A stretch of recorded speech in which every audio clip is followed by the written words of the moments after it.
জাযাকাল্লাহ। আমরা হুজুরকে ধন্যবাদ জানাই নতুন চমৎকার আলোচনা উপস্থাপনের জন্য। সম্মানিত মুসলিম তাওহীদি জনতা, ইতিমধ্যে আমাদের মাঝে আমাদের সেই কাঙ্ক্ষিত মেহমান, যার জন্য আমরা দীর্ঘক্ষণ ধরে অপেক্ষায় ছিলাম, তিনি আমাদের মাঝে এসে উপস্থিত হয়েছেন। অল্প কিছুক্ষণের মধ্যেই উনি আমাদের মঞ্চে আসবেন ইনশাআল্লাহ। হুজুর আসলেই আমরা ওনার আলোচনা শুনবো। এর আগে আমাদের তেমন কোনো রকমের নেই, আমরা সরাসরি স্যারের কাছ থেকে শুনবো। আমরা বলছি আমাদের মাহফিলে যারা এসেছেন বিভিন্ন প্রান্ত থেকে, সীতাকুণ্ড পৌরসভার বিভিন্ন ওয়ার্ড থেকে, পৌরসভার বাইরে থেকে অনেক সম্মানিত ভাইয়েরা এসেছেন। আমরা সকলের শুকরিয়া আদায় করি, সকলকে ধন্যবাদ জানাই। আমাদের এখানে এসে উপস্থিত হয়েছেন সীতাকুণ্ডের বিশিষ্ট রাজনীতিবিদ জনাব আবু তাহের, সীতাকুণ্ডের আরেকজন বিশিষ্ট রাজনীতিবিদ জনাব মাওলানা তৌহিদুল হক সাহেব। এছাড়া আমাদের মাঝে উপস্থিত ছিলেন আমাদের সীতাকুণ্ড আমাদের ৫ নং ওয়ার্ডের সম্মানিত কাউন্সিলর জনাব রায়হান উদ্দিন সাহেব। আমরা সকলকেই ধন্যবাদ জানাচ্ছি। আমরা যে সমস্ত রাজনীতিবিদ এবং সমাজসেবকরা আমাদের এখানে উপস্থিত হয়েছেন, আমরা ওনাদের সাথে কথা বলেছি। ওনারা নিজ থেকেই ওনারা বলেছে আমরা আল্লাহর কোরআনের মাহফিলে কোনো বক্তব্য রাখবো না। আমরা ওনাদের কাছ থেকে শুনতে পারলে অনেক নিজেরাই উপকৃত হতাম, কিন্তু ওনাদের এই বিনয়ের জন্য আমরা ওনাদেরকে ধন্যবাদ দিতে চাই। সম্মানিত মুসলিম তাওহীদি জনতা, আমাদের সম্মানিত প্রধান অতিথি অল্প কিছুক্ষণের মধ্যে আমাদের এখানে এসে উপস্থিত হবেন। আমরা আমাদের এই মাহফিল আজ হেঁটে হেঁটে পা করে দীর্ঘ 15 বছর এই মাহফিল এই একই ময়দানে গোলাম রব্বারের মাঠ প্রাঙ্গণে চলছে। এই সীতাকুণ্ড চট্টগ্রাম। আলহামদুলিল্লাহ। সম্মানিত মুসলিম তাওহীদি জনতা, আমরা অত্যন্ত আনন্দের সহিত জানাচ্ছি, আমরা এতক্ষণ পর্যন্ত যে আজার আলোচনা শোনার জন্য অপেক্ষায় ছিলাম, আমাদের আজকের এই ঐতিহাসিক তাফসীরুল কোরআন মাহফিলের সম্মানিত প্রধান অতিথি, সম্মানিত প্রধান মুফাসসির, বাংলাদেশের প্রখ্যাত আলেম দ্বীন, বাংলাদেশের প্রখ্যাত মুফাসসিরে কোরআন, আন্তর্জাতিক ইসলামী বিশ্ববিদ্যালয় চট্টগ্রামের Quranic science and Islamic studies ডিপার্টমেন্টের সম্মানিত অধ্যাপক প্রফেসর ডক্টর মাওলানা লুৎফুর রহমান আল আজহারি মহোদয় ইতিমধ্যে আমাদের মাঝে উপস্থিত হয়েছেন। আমরা হুজুরের জন্য তাকবীর দিব। লিল্লাহে তাকবীর, লিল্লাহে তাকবীর। আপনারা দেখবেন এই তাকবীর, এই আল্লাহু আকবার তাকবীর এখন আর শুধু মাহফিলের তাকবীর নয়, এই তাকবীর আল্লাহু আকবার তাকবীর এখন স্টেডিয়ামের গ্যালারি থেকে আল্লাহু আকবার তাকবীর হচ্ছে। ঠিক কিনা বলেন? আমরা সব মানুষ বাংলাদেশের টেকনাফ থেকে তেতুলিয়া, রূপসা থেকে পাতুরিয়া, বিশ্ববিদ্যালয়ের ক্যাম্পাস থেকে মাহফিল পর্যন্ত, স্টেডিয়ামের গ্যালারি পর্যন্ত একটাই তাকবীর, সেই তাকবীরের নাম হচ্ছে আল্লাহু আকবার। লিল্লাহে তাকবীর। সম্মানিত উপস্থিতি, আর অপেক্ষা নয়,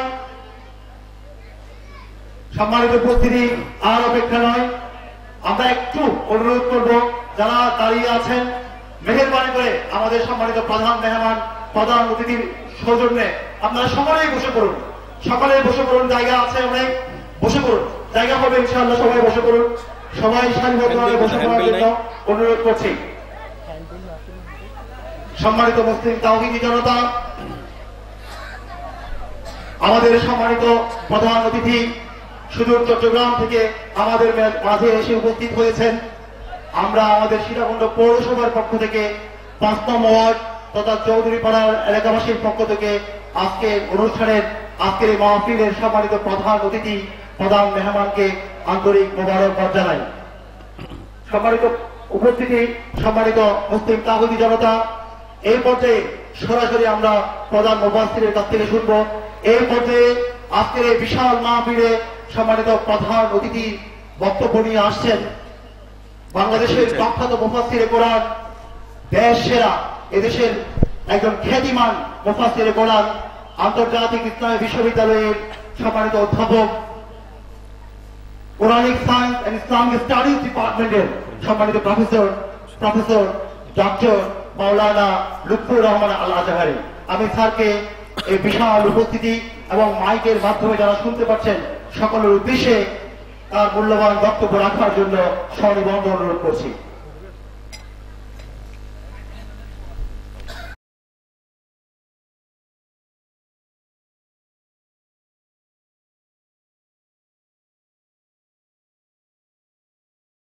গলার আওয়াজ আরো উঁচু করতে হবে। সালামের জবাব দিবেন আসসালামু আলাইকুম ওয়া রাহমাতুল্লাহি ওয়া বারাকাতুহু।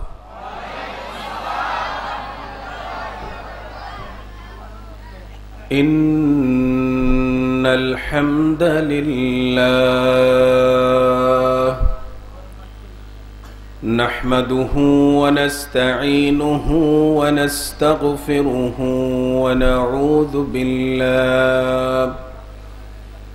নাউযু বিল্লাহি মিন শুরুরি আনফুসিনা ওয়া মিন সাইয়্যাতি আ'মালিনা من يهده الله فلا مضل له ومن يضلل فلا هادي له ونشهد أن لا إله إلا الله وحده لا شريك له ونشهد أن سيدنا وحبيبنا وطبيبنا وطبيب قلوبنا ومولانا محمدا عبده ورسوله الذي أرسله بالحق بشيرا ونذيرا وداعيا إلى الله بإذنه وسراجا وقمرا منيرا فقد قال الله سبحانه وتعالى في محكم تنزيله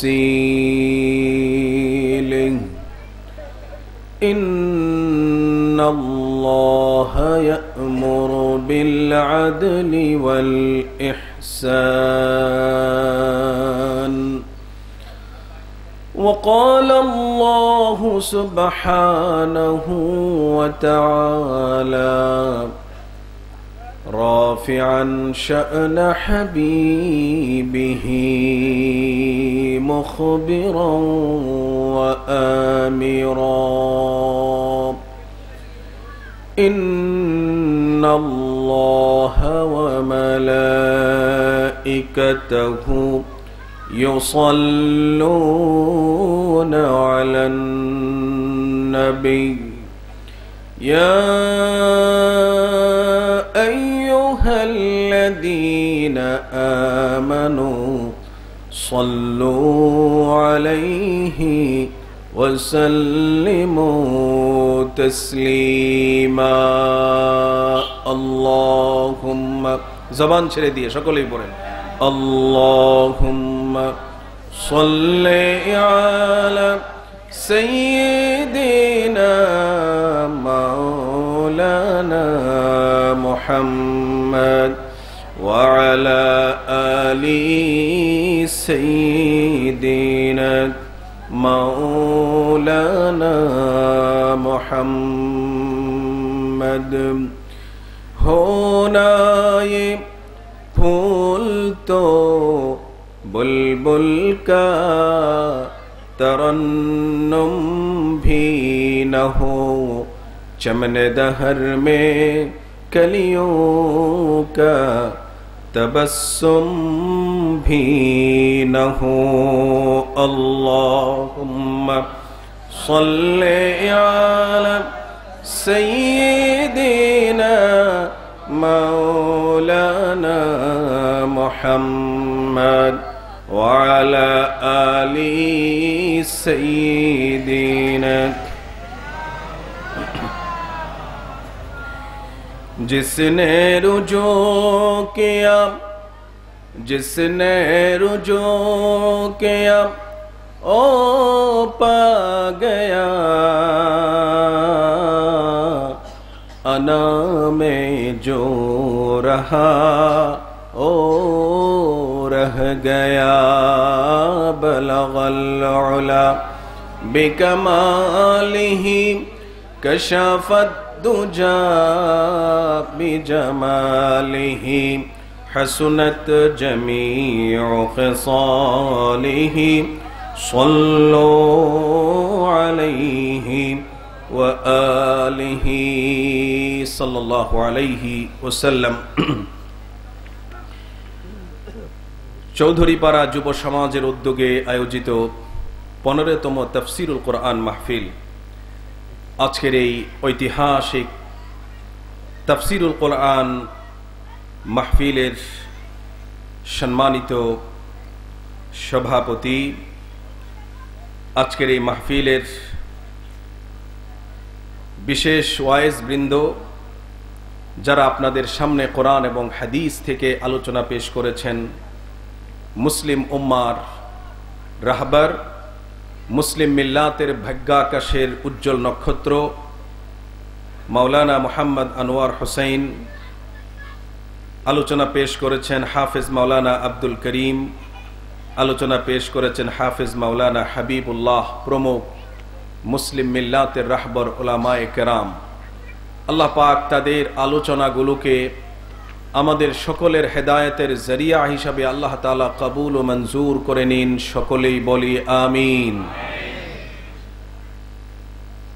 আজকের এই মাহফিল যাদেরকে কেন্দ্র করে আয়োজন করা হয়েছে, সামিয়ানার নিচে আমার সামনে যারা বসে আছেন, আমার শ্রদ্ধেয় পিতৃতুল্য মুরব্বিয়ানে কেরাম এবং মুসলিম মিল্লাতের ব্যাকবন, মুসলিম মিল্লাতের মেরুদণ্ড হিসেবে যারা খ্যাত আমার যুবক বন্ধুগণ এবং স্নেহাস্পদ সন্তানতুল্য কচিকাচা বালক এবং বালিকারা, পর্দার আড়ালে যারা নির্দিষ্ট স্থানে অথবা বাড়িঘরে বসে এই তাফসীরুল কোরআন মাহফিলের আলোচনা শুনছেন, মুমিন জননী মা খাদিজাতুল কুবরা এবং মা আয়েশা রাদিয়াল্লাহু তাআলা আনহুমার সুযোগ্য উত্তরসূরি আমার শ্রদ্ধেয়া মুহতারামা মা ও বোনেরা,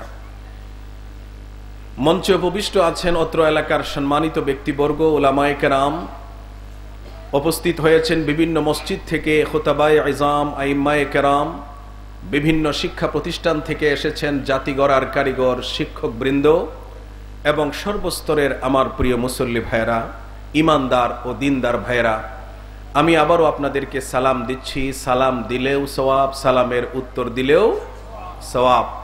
আপনি সালাম দিবেন, সঙ্গে সঙ্গে 30টা নেকি, উত্তর দিবেন তাও আল্লাহ পাক 30টা নেকি লিখে দিবেন। এটা হাদিসের কথা। আমি সালাম দিচ্ছি, সঙ্গে সঙ্গে আসুন এই সওয়াবটা আমরা কামিয়ে নিই। আসসালামু আলাইকুম ওয়া রাহমাতুল্লাহি ওয়া বারাকাতুহু।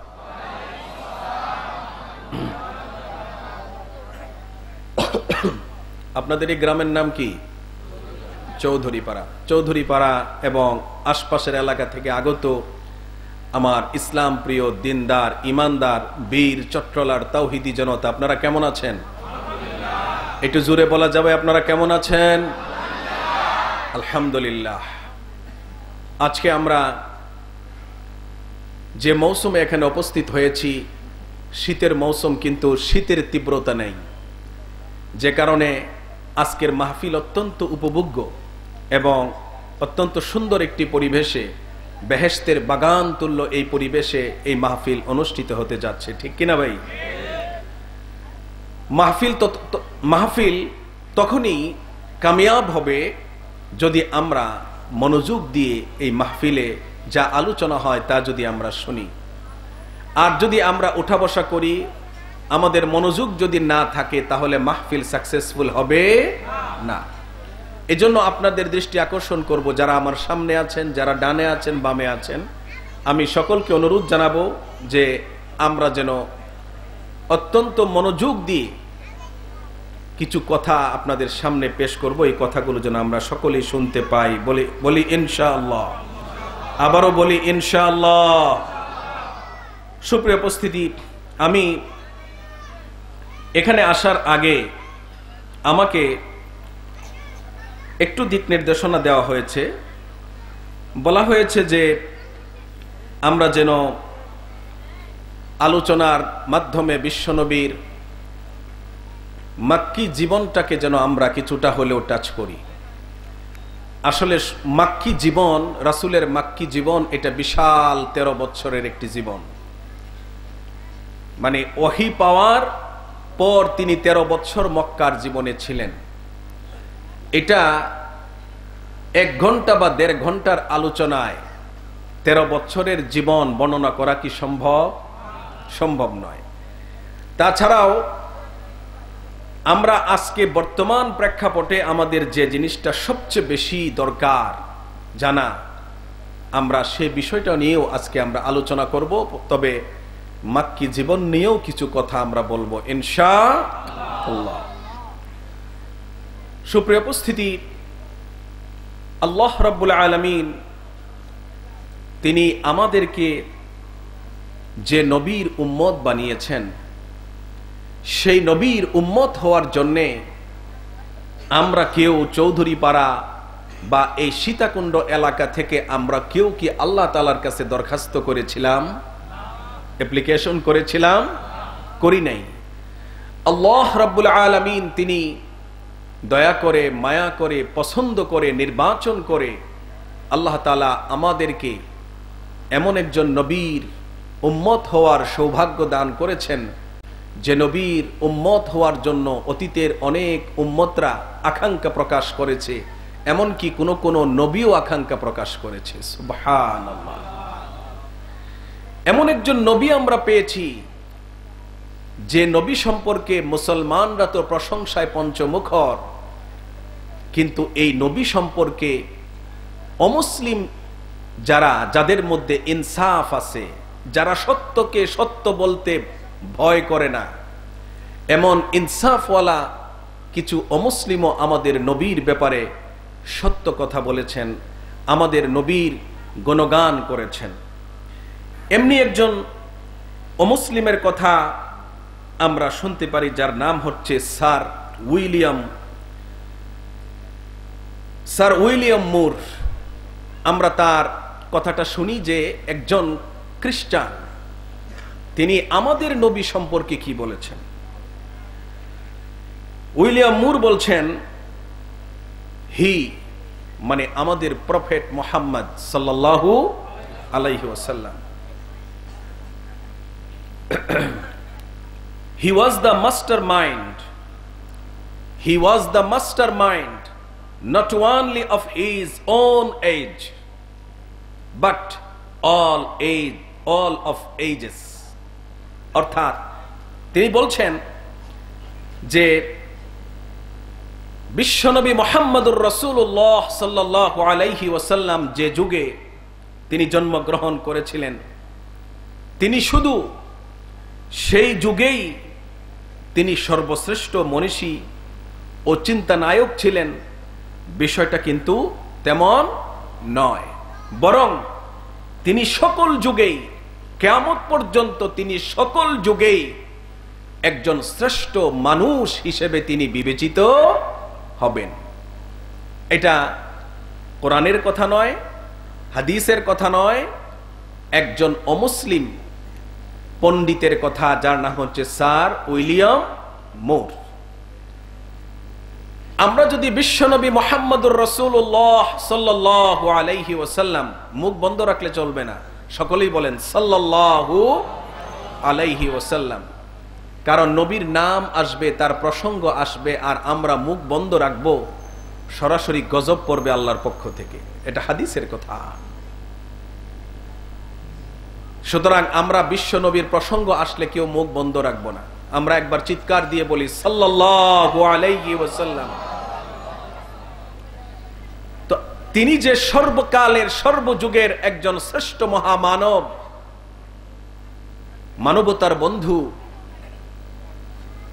তার প্রমাণ শুধু একজন অমুসলিম দেয় নাই, আর একজন অমুসলিম একটা কি বই লিখেছে, যে বইয়ের নাম হচ্ছে দি 100। তিনি এই বইতে বিশ্বের সেরা 100 মানুষের জীবনী এবং তাদের কর্ম নিয়ে তিনি একটা বই লিখেছেন। 100 মানুষের জীবনী এবং কর্ম নিয়ে। এই 100 মহামনীষীর জীবনীর মধ্যে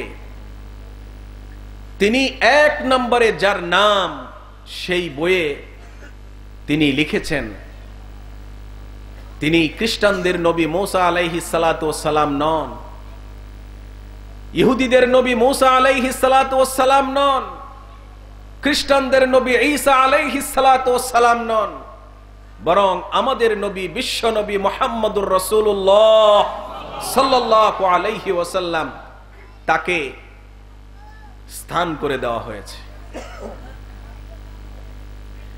তিনি যখন তার এই বইটাকে ছাপালেন, বই যখন মার্কেটে আসলো, বইয়ের বাজারে পাওয়া যাচ্ছে, তখন খ্রিস্টান জগৎ থেকে তাকে চিঠি লেখা হলো, এটা কি করলেন আপনি? একজন খ্রিস্টান হয়ে মুসলমানদের নবীর নামকে আপনি 1 নম্বরে জায়গা করে দিলেন, এটা কেন করলেন? তখন দি 100 কিতাবের লেখক তিনি জবাব দিলেন যে আমি বিশ্বের 100 মনীষী নয়, আমার ইচ্ছা ছিল 1000 মনীষীকে নিয়ে আমি বই লিখব, কিন্তু এটা হয়ে যাবে অনেক বড় বই, এই বই কেউ কিনবেও না, পড়বেও না। এই জন্য সংক্ষেপ করে আমি 100 মহামনীষীর জীবন লিখেছি। আমি 1000-এর মধ্যে যখন নির্বাচন করেছি, তখনও তিনি 1 নম্বরে। যখন 100 মহামনীষীর নাম আমি যখন নির্বাচন করেছি, তখনও তিনি সার্বিক বিচারে তিনি 1 নম্বরে জায়গা পেয়েছেন। সুবহানাল্লাহ, সুবহানাল্লাহ। কাল কিয়ামতের দিন, মুসিবতের দিনে সকল নবীরা পর্যন্ত যখন ইয়া নাফসি ইয়া নাফসি বাঁচাও বাঁচাও বলে যখন আর্তচিৎকার করতে থাকবে, লোকেরা ছুটে যাবে আদমের কাছে। আদম বলবেন আমি সুপারিশ করতে পারবো না। লোকেরা ছুটে যাবে মূসার কাছে। মূসা আলাইহিস সালাতু ওয়াস সালাম অপারগতা পেশ করবেন। লোকেরা ছুটে যাবে ইব্রাহিমের কাছে। কোন নবী মানুষের ডাকে সাড়া দিবে না, কথায় আহ্বানে সাড়া দিবে না। একমাত্র হাসরের ময়দানে একমাত্র একটা ব্যক্তি শুধু বাঁচাও বাঁচাও যারা চিৎকার করবে, তাদের ডাকে সাড়া দিবে একজন মানুষ, তিনি হচ্ছেন বিশ্ব নবী আকায়ে নামদার তাজদারে মদিনা আহমদ মুহাম্মদ মুস্তাফা সাল্লাল্লাহু আলাইহি ওয়াসাল্লাম। আল্লাহ পাক বিচার কার্য শুরু করবেন, বিচার ফয়সালা হয়ে যাবে।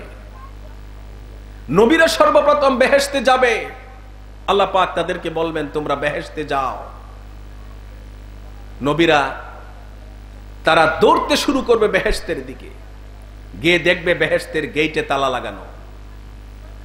এটা মেড ইন জাপান বা মেড ইন ইন্ডিয়ার কোনো তালা নয়, বা মেড ইন বাংলাদেশের কোনো তালা নয়। গিয়ে দেখবে দরজা বন্ধ, গেট বন্ধ। দরজায় ধাক্কা ধাক্কি করবে, কিন্তু কেউ গেট খুলবে না। ভিতর থেকে আওয়াজ আসবে, এই দরজায় যার ফিঙ্গার প্রিন্ট দেওয়া তিনি যখন আসবেন অটোমেটিক গেট খুলে যাবে। সুবহানাল্লাহ। আল্লাহ পাক তার হাবিবকে পাঠাবেন, হাবিব আপনি যান। আপনি যতক্ষণ না যাবেন ততক্ষণ আমার বেহেশত আমি অন্য কাউকে দিয়ে উদ্বোধন করব না। তো ওই নবীর উম্মত আল্লাহ রাব্বুল আলামিন তিনি আমাদেরকে হওয়ার সৌভাগ্য দান করেছেন। এজন্য বিশ্বনবী মুহাম্মদুর রাসূলুল্লাহ সাল্লাল্লাহু আলাইহি ওয়াসাল্লামের মক্কার জীবনের কাহিনী যদি আমরা ধারাবাহিক বর্ণনা করি, সারা রাত বর্ণনা করলেও শেষ করা যাবে না।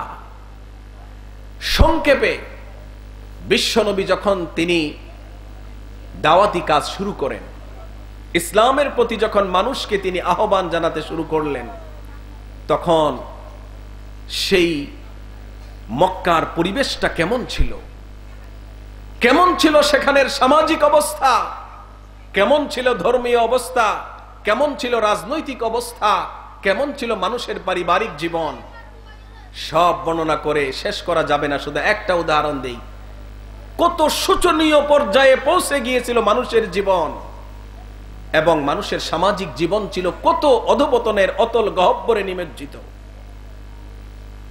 রাসূল আকরাম সাল্লাল্লাহু আলাইহি ওয়াসাল্লাম একদিন তিনি এক সাহাবীর মুখের কথা শুনতেছিলেন। ওই সাহাবী বলতেছিল, ইয়া রাসূলুল্লাহ,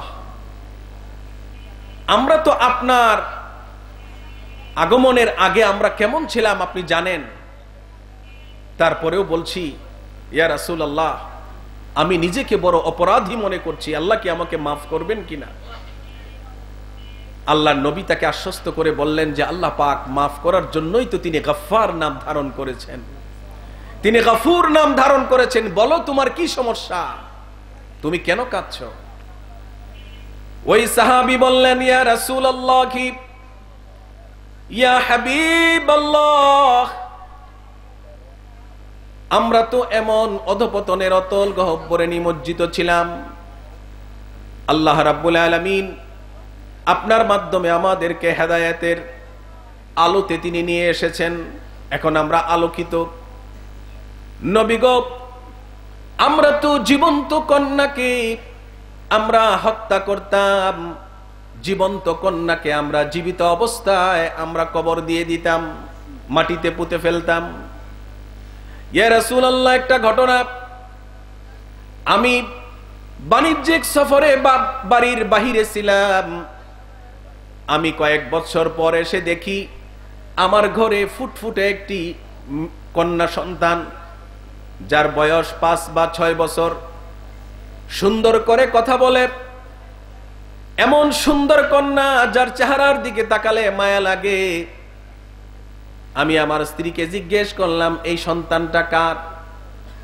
তিনি যখন বাণিজ্যিক সফরে বের হলেন, তখন তার স্ত্রী যে প্রেগনেন্ট হয়ে গেল, গর্ভবতী হয়ে গেল, এটা তিনি জানতেন না। তিনি এসে দেখেন তার স্ত্রী একটি কন্যা সন্তান প্রসব করেছে। এই সন্তানটা ধীরে ধীরে বড় হয়েছে, এখন তার বয়স 5 থেকে 6 বছর। এই সন্তানটাকে দেখেই আমার মেজাজ খারাপ হয়ে গেল। আমি চিন্তা করলাম, জন্মের সময়ে যদি আমি উপস্থিত থাকতাম তাহলে তখনই দুনিয়া থেকে তাকে সরাইয়া দিতাম, কিন্তু এখন তো সে বড় হয়ে গেছে, কিভাবে তাকে হত্যা করা যায়? আমি একটা ছলনা করলাম, তার মাকে গিয়ে বললাম, অনেক দিন হয় বেড়াতে যাই না, শ্বশুর বাড়িতে একটু বেড়াতে যাব, মেয়েটাকে একটু সুন্দর করে সাজিয়ে গুছিয়ে প্রস্তুত করে দাও। আমার স্ত্রী সন্তানটাকে সাজায়া দিল, প্রস্তুত করে দিল। আমি কিন্তু বেড়ানোর উদ্দেশ্যে যাচ্ছি না, যাচ্ছি তাকে হত্যা করার জন্য। নিজের ঔরসজাত সন্তানকে হত্যা করার জন্য পিতা যাচ্ছে। মেয়েটা অনেকদিন পর তার বাবাকে পেয়েছে, এই জন্য খুশিতে আত্মহারা। মেয়েটা কখনো বাবার জামা ধরে ধরে পথ হাঁটে, আবার কখনো পিছনে পড়ে যায়, বাবা বাবা বলে চিল্লাতে চিল্লাতে আবার কাছে আসে, আবার সামনে চলে যায়। বাবার কাঁধে একটি কুদাল, বাবা সামনের দিকে যাচ্ছে। মেয়ে জিজ্ঞেস করছে, বাবা আর কত দূর যাব? বাবা বলছে, এই তো সামনে, কাছে আমরা চলে এসেছি। মরুভূমিতে গিয়ে বাবা একটা গর্ত করলো, বিশাল একটা বড় গর্ত। সেই গর্ত খোঁড়ার সময় যখন মাটি এসে তার জামায় পড়তেছিল, বাচ্চাটা ঝেড়ে দিচ্ছিল, পরিষ্কার করে দিচ্ছিল, আর বলছিল, বাবা গো, তুমি কার জন্যে, তুমি কেন কবর খনন করতেছো, এই গর্ত খনন করতেছো? বাবা বলতেছে, একটু পরেই তুমি বুঝতে পারবে, দেখতে পারবে কার জন্যে। এই কথা তিনি বলতেছিলেন, আল্লাহর রাসূল কথাগুলো শুনতেছিলেন। হঠাৎ করে বললেন, ইয়া রাসূলুল্লাহ, গর্ত খনন করা যখন শেষ হয়ে গেল, আমি আমার 5-6 বছরের ফুটফুটে চাঁদের মতো সুন্দর কন্যাটাকে ঘাড় ধরে আমি সেই গর্তে ফেলে দিলাম। বাচ্চাটা বুঝতে পারলো আমি বাবা হয়েও আমি তাকে হত্যা করব, আমি তাকে বাঁচতে দেব না। মেয়েটা বুঝে গেল। মেয়েটা গর্তের ভিতর থেকে চিৎকার দিয়ে বলছে, বাবা, ও বাবা, আমি কোনোদিন আর বাড়িতে ফিরে যাব না, এমন কি আমি কারো কাছে পরিচয় দিব না তুমি আমার বাবা। তারপরেও তুমি আমাকে মেরো না, আমাকে বাঁচতে দাও। কিন্তু আমার পাষাণ হৃদয়ে, পাথরের মতো কঠিন হৃদয়ে বিন্দু মাত্র দয়ার উদ্রেক হলো না। আমি আমার মেয়েটার কচি বুক লক্ষ্য করে বিশাল একটা পাথর আমি ছুঁড়ে দিলাম। পাঁজরের হাড্ডি ভেঙ্গে ফিনকি দিয়ে রক্ত এসে আমার জামায় লাগলো। তারপরেও আমার দয়া হলো না। আমি মাটি চাপা দিয়ে আমি কাজ শেষ করে আমি বাড়ি ফিরে গেলাম।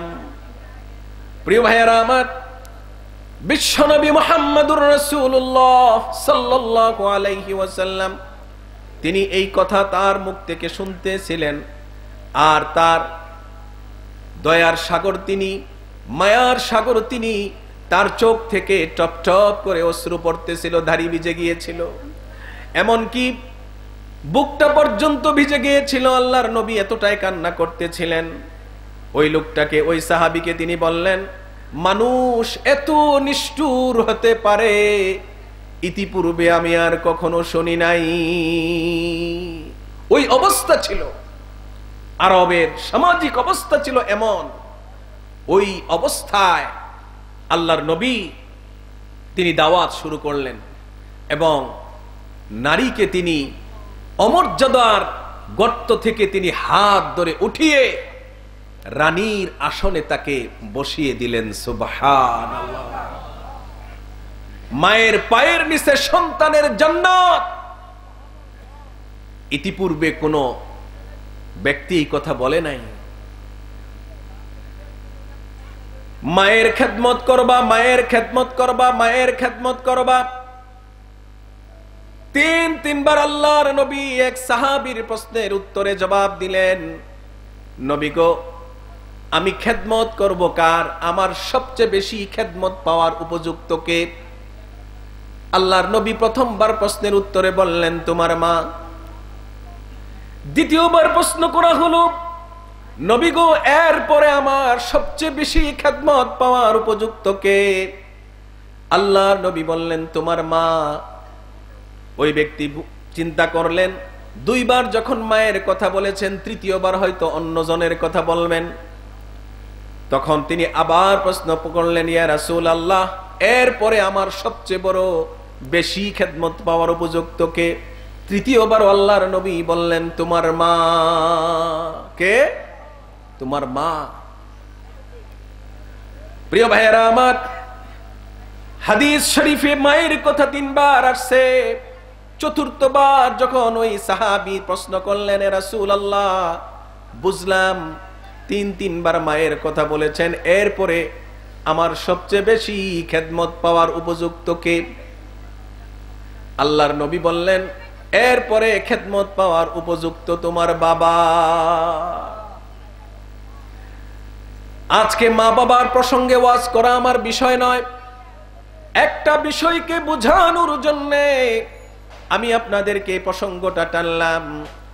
কেমন সমাজের মধ্যে আল্লাহর নবী দাওয়াত শুরু করেছিলেন, যে সমাজের মধ্যে নারীর কোনো মর্যাদা ছিল না, নারী ছিল ভোগের পণ্য।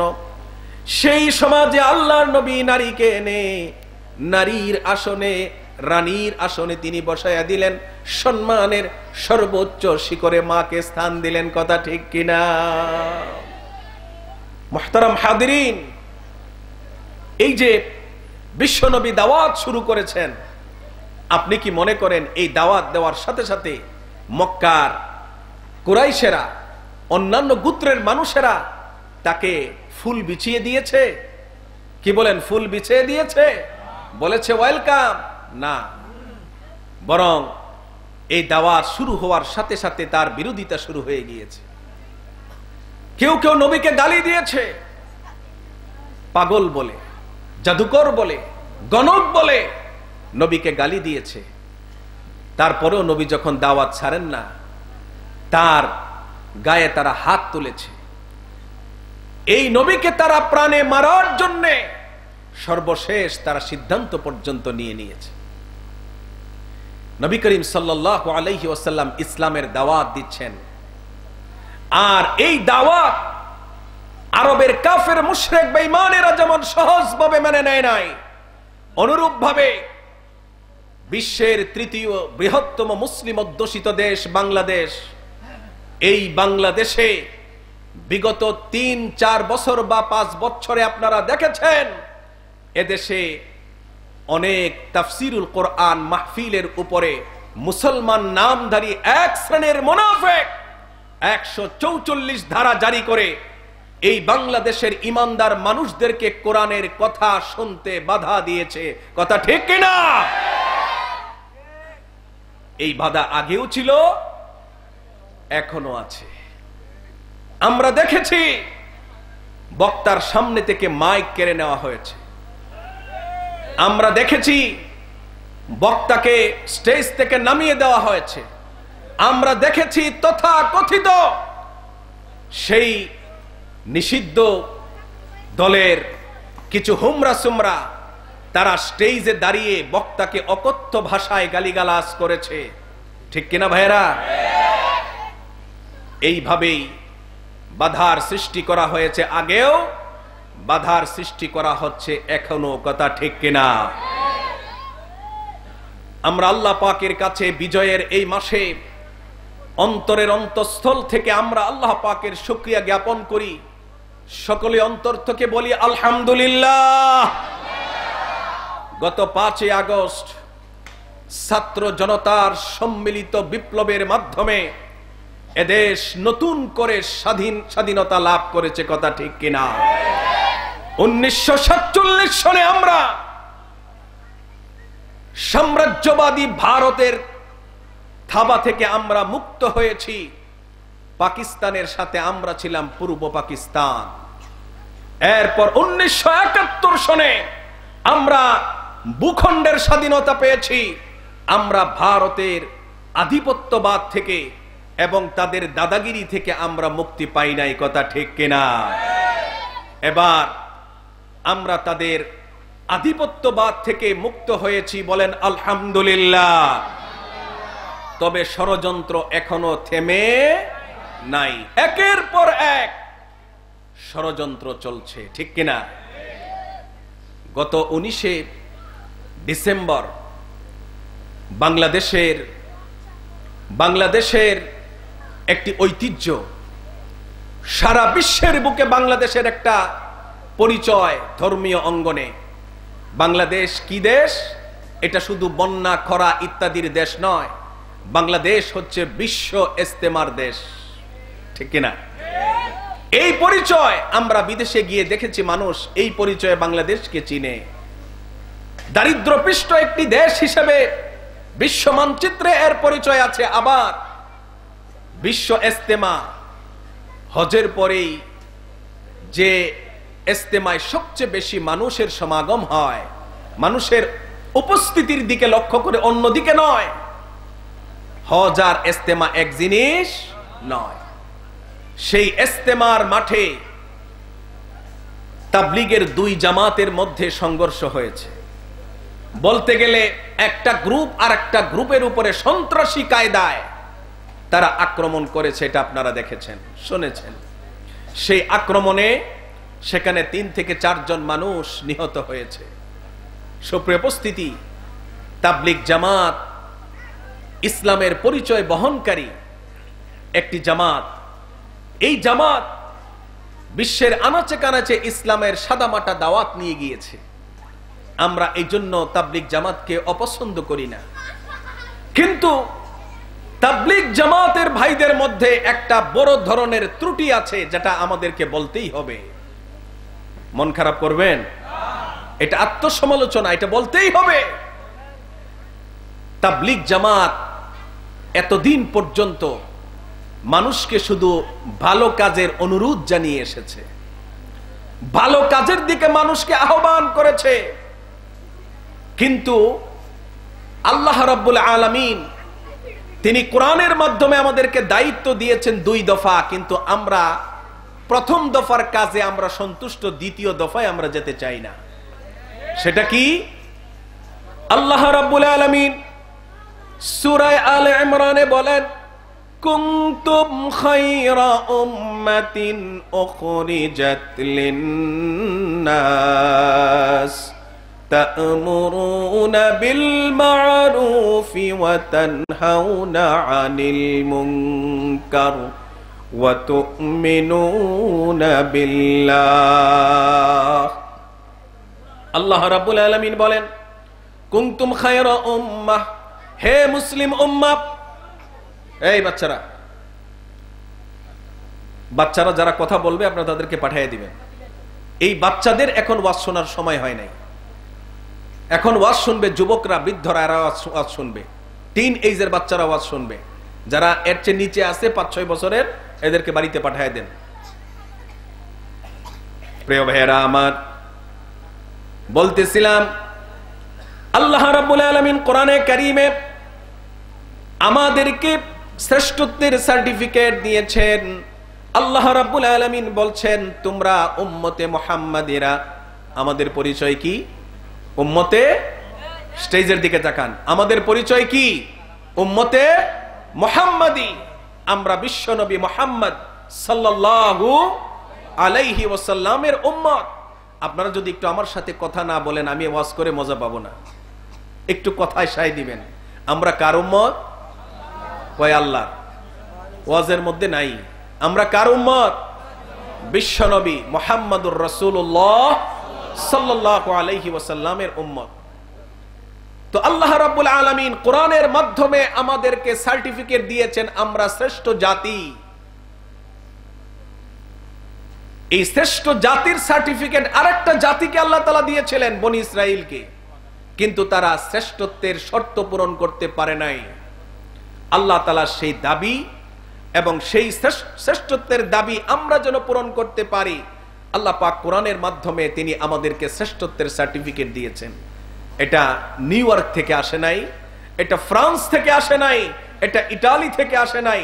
এই শ্রেষ্ঠত্বের সার্টিফিকেট আল্লাহ তাআলা কোরআনে কারীমে আমাদেরকে দিয়েছেন সরাসরি আরশে আজিম থেকে। সুবহানাল্লাহ।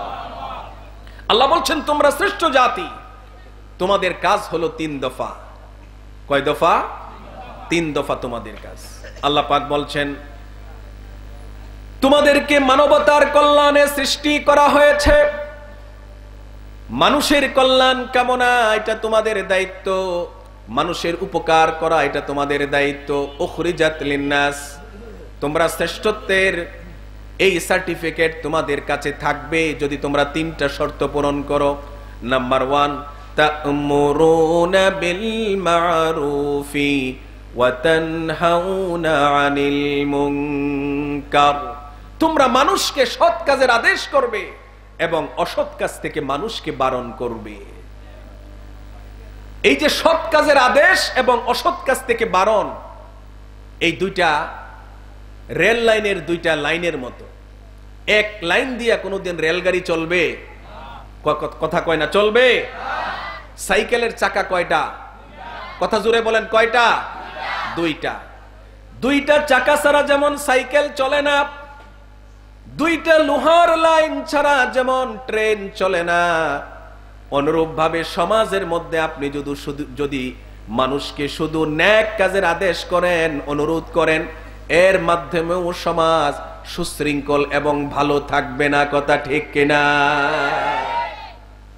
আপনাকে অসৎ কাজ, অন্যায় কাজে আপনাকে প্রতিবাদ করতে হবে, আপনাকে বাধা দিতে হবে। এই বিগত সময়ে আমরা কখনো দেখি নাই তাবলিগ জামাতের বিশাল যে ইজতেমা তাবলিগ ময়দানে, সেই টঙ্গীর ময়দানে, সেখানে বিশ্বনবী মুহাম্মদুর রাসূলুল্লাহ সাল্লাল্লাহু আলাইহি ওয়াসাল্লামের বিরুদ্ধে সময়ে সময়ে ফ্রান্সে তাকে অবমাননা করা হয়েছে। আমেরিকায় তার বিরুদ্ধে ফিল্ম বানানো হয়েছে তাকে অবমাননা করে। কিন্তু এত বড় বিশাল ইস্তেমার মাঠে বিশ্বনবীর মর্যাদা রক্ষায় যারা তার অপমান করেছে, তাকে অপমান করেছে, তাদের বিরুদ্ধে কখনো বিন্দু মাত্র টু শব্দ করা হয় নাই। কথা ঠিক কিনা? অথচ লক্ষ লক্ষ মুসলমান সমগ্র বিশ্ব থেকে এসে সমবেত হয়েছে। তারা একটা কণ্ঠে প্রতিবাদ করলে সমগ্র বিশ্ব মিডিয়ায় সেই প্রতিবাদ আসতো এবং বিশ্বনবী মুহাম্মদুর রাসূলুল্লাহ সাল্লাল্লাহু অপরাধের বিচার করার জন্য তাকে ট্রাইব্যুনালে বারবার উঠানো হয়েছে। আপনারা দেখেছেন তিনি বুকে কোরআন, এভাবে বুকে কোরআন নিয়ে তিনি আসামির কাঠগড়ায় দাঁড়িয়েছেন। পৃথিবীর মানুষ দেখেছে তার বিরুদ্ধে লিখিত শত শত পৃষ্ঠার অভিযোগকে তিনি বলেছেন এর প্রত্যেকটা লাইন, এর প্রত্যেকটা বাক্য, এর প্রত্যেকটা শব্দ মিথ্যা। কথা ঠিক কিনা? তিনি প্রতিবাদ করেছেন। জেলখানায় তিনি একটা দুইটা বছর নয়, জেলখানায় তিনি কাটিয়েছেন কয়টা বছর? টানা 13টা বছর। ভারতের ইচ্ছা ছিল, কারণ তিনি প্রত্যেকটা মাহফিলেই, প্রায় প্রত্যেকটা মাহফিলেই তিনি মানুষকে বলতেন যে ভারত আমাদের শত্রু, ভারত আমাদের কি শত্রু, এটা তিনি বলতেন এবং মানুষকে সতর্ক করতেন। এটাই ছিল ভারতের কাছে তার অপছন্দের কারণ। ভারত চেয়েছিল তাকে সর্বপ্রথম ফাঁসি কাস্টে ঝুলিয়ে ইসলামপন্থীদের মনের মধ্যে ভয়ের সৃষ্টি করা, কিন্তু তা হয় নাই। বাংলাদেশের মানুষের জনপ্রিয়তা দেখে তাকে ফাঁসি দেওয়া, ফাঁসির রায় যাবজ্জীবন কারাদণ্ডের রায়ে পরিবর্তন করা হলো। তিনি বের হয়ে আসতেন, কিন্তু তড়িঘড়ি থেকে তারা তড়িঘড়ি করে তাকে অসুস্থ বানায়া তাকে নিয়ে আসা হলো কোথায়? ঢাকায়, কাশিমপুর কারাগার থেকে ঢাকায় নিয়ে আসা হলো। সেখানে তিনি গাড়ি থেকে নামার পর তিনি যে একটা হাসি দিয়েছিলেন, তার যে ডাক্তারের তত্ত্বাবধানে তাকে হত্যা করা হয়েছে, আজকের চৌধুরীপাড়া যুব সমাজের উদ্যোগে আয়োজিত তাফসীরুল কোরআন মাহফিল থেকে আল্লাহর কোরআনকে হাতে নিয়ে বলছি, যদি বাংলার জমিনে এই ডাক্তারের যদি প্রকাশ্যে ফাঁসি না দেওয়া হয় তাহলে দাও দাও করে আগুন জ্বলবে। কথা ঠিক কিনা? আমরা এর ফাঁসি চাই। কারা কারা আপনারা হাত তুলে আল্লাহকে দেখান।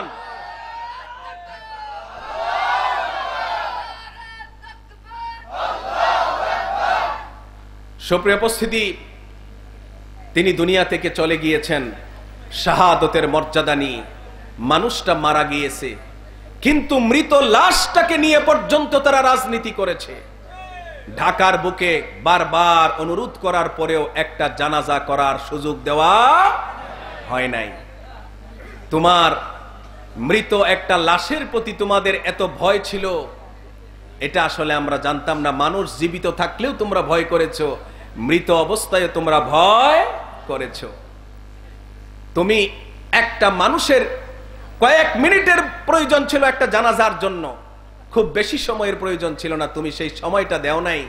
কিন্তু আল্লাহ পাক তোমাকে লাথি মেরে বাংলাদেশের ভূখণ্ড থেকে তোমাকে ভারতে মামুর বাড়িতে পাঠিয়ে দিয়েছে। কথা ঠিক কিনা?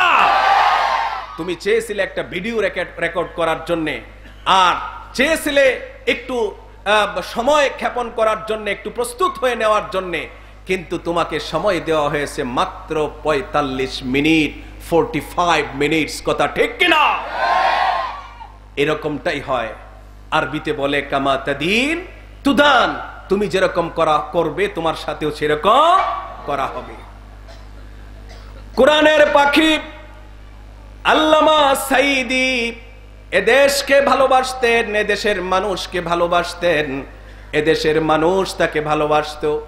দেশ ছেড়ে তিনি পালান নাই, এই জন্য দেশেই তিনি শাহাদতের মর্যাদা নিয়ে পিরোজপুরে তিনি চিরনিদ্রায় শুয়ে আছেন, শান্তির ঘুম ঘুমাচ্ছেন। কিন্তু আমার মনে হয় লেডি হিটলার, ফ্যাসিস্ট সেই স্বৈরাচারী হাসিনার দাফন পর্যন্ত বাংলার মাটিতে হবে না। কথা ঠিক কিনা? হবে না, হবে না। প্রিয় ভাইয়েরা আমার, ও প্রিয় ভাইয়েরা আমার, আল্লাহর নবী তিনি জেল খেটেছেন। শিয়াবে আবি তালেব নামক স্থানে দুই পাহাড়ের মাঝে গিরিপথের মতো একটা জায়গা। এই জায়গায় তিনি জেল খেটেছেন একটানা 3 বছর। কয় বছর? 3 বছর। মক্কার কাফের মুশরিক বেঈমানেরা হযরত মুহাম্মদ মুস্তাফা সাল্লাল্লাহু আলাইহি ওয়াসাল্লাম এবং তার বংশের লোকদেরকে, বনু হাশেম এবং বনু আব্দুল মুত্তালিব, এদেরকে সমাজের মানুষেরা এক ঘরে করে ফেললো, বয়কট করে ফেললো।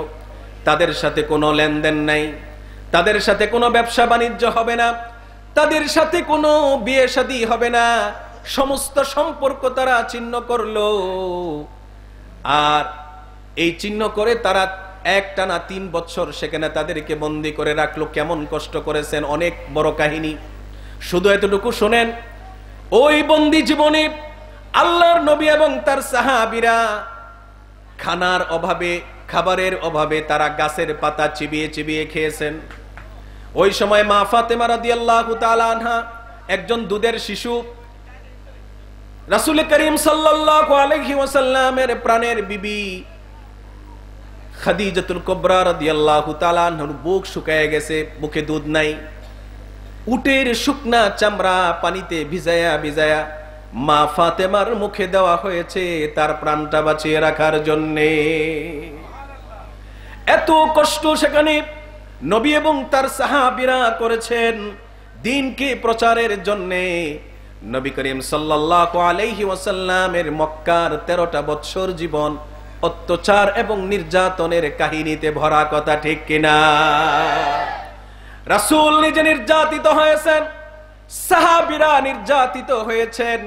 নির্যাতন সইতে না পেরে রাসূলের অনুমতি ক্রমে দেশ ছেড়ে 80 থেকে 85 জন পুরুষ এবং মহিলা সাহাবী হাবশা, বর্তমান ইথিওপিয়ায় তারা গিয়ে আশ্রয় নিয়েছেন। এরপরে তারা ধীরে ধীরে মদিনার দিকে গিয়েছেন। ও প্রিয় ভাইয়েরা আমার, ইসলামকে প্রচার প্রসার করার অপরাধে, ইসলামের প্রচার প্রসারের অপরাধে নবী নির্যাতিত হয়েছেন, সাহাবীরা নির্যাতিত হয়েছেন এবং তারা সর্বশেষ দেশ ছাড়তে পর্যন্ত বাধ্য হয়েছেন। ও প্রিয় ভাইয়েরা আমার, আল্লাহর নবী মদিনায় তিনি হিজরত করে চলে গেলেন। মদিনায় হিজরত করে যাওয়ার পর সেখানে তিনি একটি কল্যাণ রাষ্ট্র প্রতিষ্ঠা করলেন এবং সমগ্র বিশ্বের কাছে তিনি ইনসাফের এক নমুনা প্রতিষ্ঠা করলেন। সুবহানাল্লাহ। আমি আপনাদের সামনে কোরআনে কারীমের একটি আয়াত তেলাওয়াত করেছি। এই আয়াতে আল্লাহ পাক কি বলছেন? আল্লাহ পাক বলছেন, ইন্নাল্লাহা ইয়া'মুরু বিল আদলি ওয়াল ইহসান। আল্লাহ রাব্বুল আলামিন তিনি আমাদেরকে বলছেন যে তোমরা জীবনের সকল ক্ষেত্রে ন্যায় বিচার এবং একের প্রতি অপরের দয়া এবং সহনশীলতার পরিচয় তোমরা দাও। সুবহানাল্লাহ বলবেন না? জুলুম করা যাবে? কথা জোরে বলেন, জুলুম করা যাবে? পৃথিবীতে জালেমদের পরিণতি কি হয়? ফেরাউনের ইতিহাসের দিকে তাকান। পৃথিবীতে জালেমদের পরিণতি কি হয়? নমরুদের ইতিহাসের দিকে তাকান। পৃথিবীতে জালেমদের পরিণতি কি হয়? আবু জেহেল, উতবা, সাইবার ইতিহাসের দিকে তাকান। পৃথিবীতে জালেমের পরিণতি কি হয়? আফগানিস্তান থেকে পলায়ন করা উসমান গানির দিকে তাকান। পৃথিবীতে জালেমের শাস্তি কি হয়? শ্রীলঙ্কা থেকে পলায়ন করা সেই রাজাপক্ষের দিকে তাকিয়ে দেখেন। পৃথিবীতে জালেমের পরিণতি কি হয়? বাংলাদেশের সেই লেডি হিটলারের ইতিহাসের দিকে তাকায় দেখেন, কথা ঠিক কিনা? কিছুদিন আগেও আরেক জালেমের পতন হয়েছে সিরিয়া থেকে। সেই জালেমের নাম কি? বাশার আল আসাদ। সেই বাশার আল আসাদ 1,20,00,000 মানুষকে সিরিয়া ছাড়া করেছে। আশপাশের দেশে আশ্রয় নিয়েছে একজন দুইজন না, 1,20,00,000 মানুষ। আর প্রায় 5 লক্ষ মানুষকে হত্যা করেছে তার ক্ষমতাকে টিকিয়ে রাখার জন্য। কিন্তু পেরেছে? কথা বলে না, পেরেছে? পারবে না। কারণ আল্লাহ রাব্বুল আলামিন তিনি আমাদেরকে নির্দেশ দিয়েছেন, তোমরা ইনসাফ কায়েম করো, জুলুম করো না। জুলুম আল্লাহ তাআলা পছন্দ করেন না। তিনি কি করেন? আল্লাহ রাব্বুল আলামিন যুগে যুগে তিনি জালেমদেরকে অবকাশ দিয়েছেন। তিনি জালেমদেরকে অবকাশ দিয়েছেন, কিন্তু জালেমদেরকে ছাড় দিয়েছেন, কিন্তু তাদেরকে ছেড়ে দেন নাই। এটা ইতিহাস দ্বারা প্রমাণিত। সুতরাং আমাদের কর্তব্য হচ্ছে সমাজের প্রত্যেকটা ক্ষেত্রে ইনসাফ কায়েম করা। এমনকি একজন পিতা মনে করেন তার সন্তান আছে 5টা, 2টা ছেলে 3টা মেয়ে, এই 5টা সন্তানের মধ্যেও তাকে ইনসাফ কায়েম করতে হবে। বিশেষ করে বাহির থেকে আপনি কোনো উপহার নিয়ে আসলেন, 3টা মেয়েকে দিলেন কম দামি 3টা উপহার, আর 2টা ছেলেকে দিলেন দামি দামি উপহার, তাহলে আপনি জুলুম করলেন আপনার সন্তানদের প্রতি। কথা ঠিক কিনা? আমাদের দেশের অনেক মায়েরা মাছের যখন মাথা করে, রুই মাছের মাথা, এই রুই মাছের মাথাটা মেয়েকে খাইতে দেয় না, কয় তুই খাবি কেন, এটা আমার ছেলে খাবে। কথা ঠিক কিনা? এটা কি ইনসাফ? এটা কি ইনসাফ? এটা ইনসাফ নয়। আপনাকে ইনসাফ করতে হবে জীবনের সকল ক্ষেত্রে। এমনকি আপনি যখন কথা বলবেন, আপনি যখন মিডিয়ায় আসবেন, আপনার মিডিয়ার সামনে যখন বক্তব্য দিবেন, তখনও আপনাকে ইনসাফ করতে হবে। কিন্তু আমরা বিগত 16 বছরে কি দেখলাম? শেষ দিকে এসে যখন কোঠা আন্দোলন হলো, বলা হলো রাজাকারের বাচ্চারা কি সুযোগ সুবিধা পাবে নাকি মুক্তিযুদ্ধের সন্তানেরা পাবে? তো তারা বাংলাদেশটাকে মুক্তিযুদ্ধের ট্যাবলেট খাওয়া বাংলাদেশের মানুষকে 2 ভাগে বিভক্ত করে দিয়েছে। কথা ঠিক কিনা?